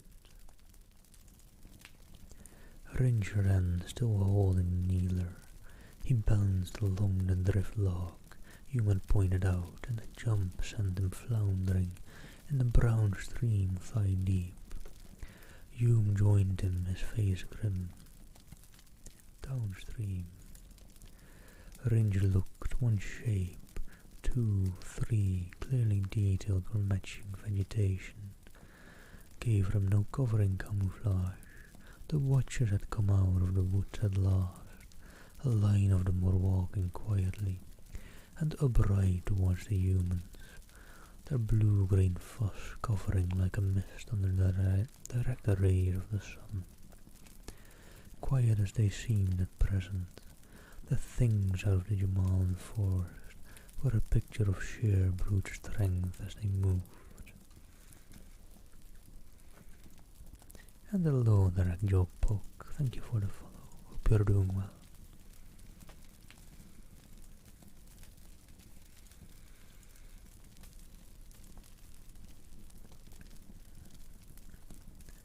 Let's get out of here, fast. The men kept moving, and always after them padded that silent line of green-blue, pushing them farther and farther away from the safari camp, on towards the rising mountain peaks, just as the globes had shaken the scavengers loose from their meal and sent them marching on. So were the humans being herded for some unknown purpose. At least, once the march of the beasts began, they saw and heard no more of the globes, and as they reached a curve in the river, Hume stopped, swung around, stood studying the line of the curiously pacing animals. We can pick them off with a needler or a ray. Wait, sorry, that was Ringe actually, not Hume. We can pick them off with a needler or a ray. The hunter shook his head. You don't kill. He recited the creed of his guild. Not until you are sure. There is a method behind this, and method means intelligence. That's interesting. The guild code apparently preserving intelligence. You're not allowed to kill them if they seem at the slightest intelligence.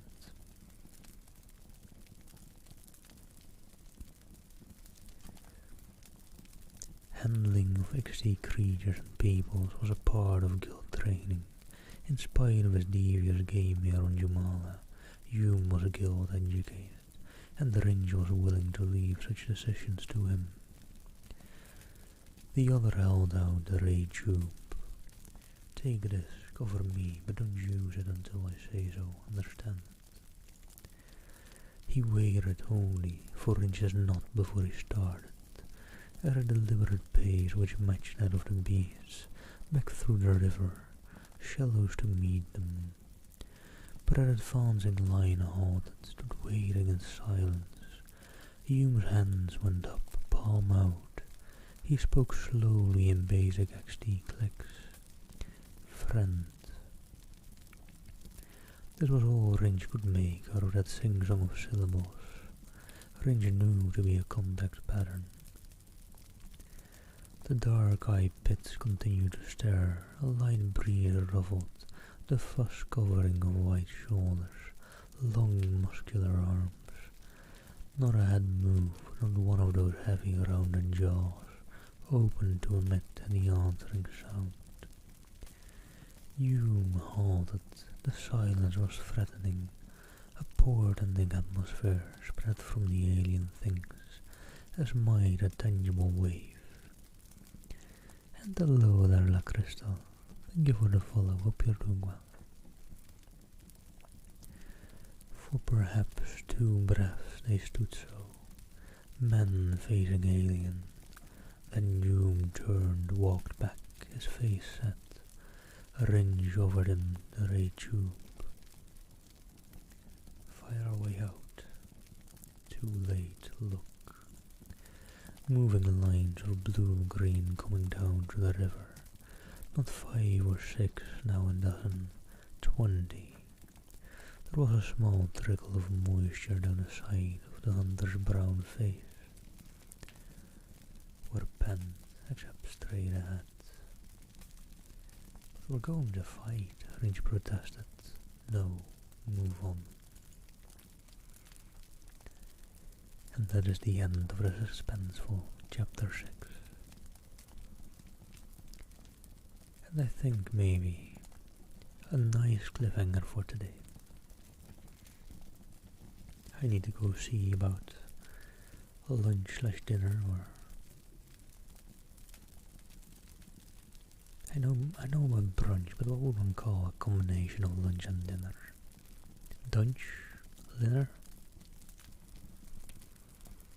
I don't mind dunch. I don't really mind dinner either, actually. I don't know, dinner might sound a bit weird. Dunch, I like that. It's kind of like dunce, since the one thinking of this word right now is dunce, so yeah, maybe go with dunch. I gotta see about dunch, or lunch/dinner. Thank you all for hanging about, lurking about. There are 2 people live who I'd love to rate, and that's not even looking at the ASMR category. There's a lovely Katie Lynn, but she's been going for 4 hours already. And I think she normally doesn't go too much longer than that. So she's probably off soon. But let me give her a quick shout out.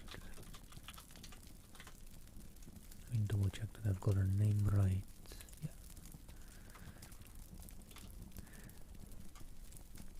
Give her some love. If you prefer, go follow and watch her now, but I'll be rating the lovely and amazing Saint. He's been going 2 hours. He might not make it much longer than 1 more hour. I don't know. He usually goes about 3 to 4 hours, far as I remember correctly.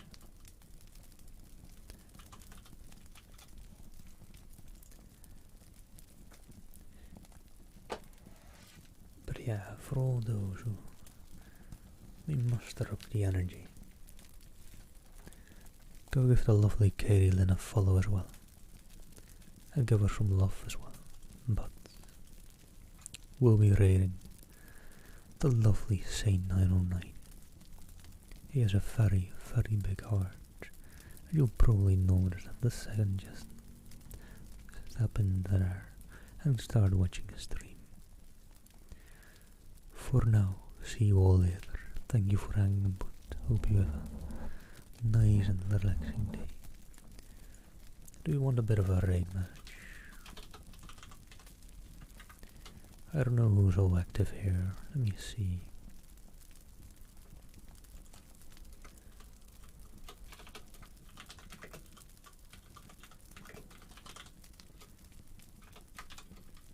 I can quickly make it. You know what, let me cancel the raid real quick whilst I work on a raid message, don't mind me. Let me see what all has he enabled.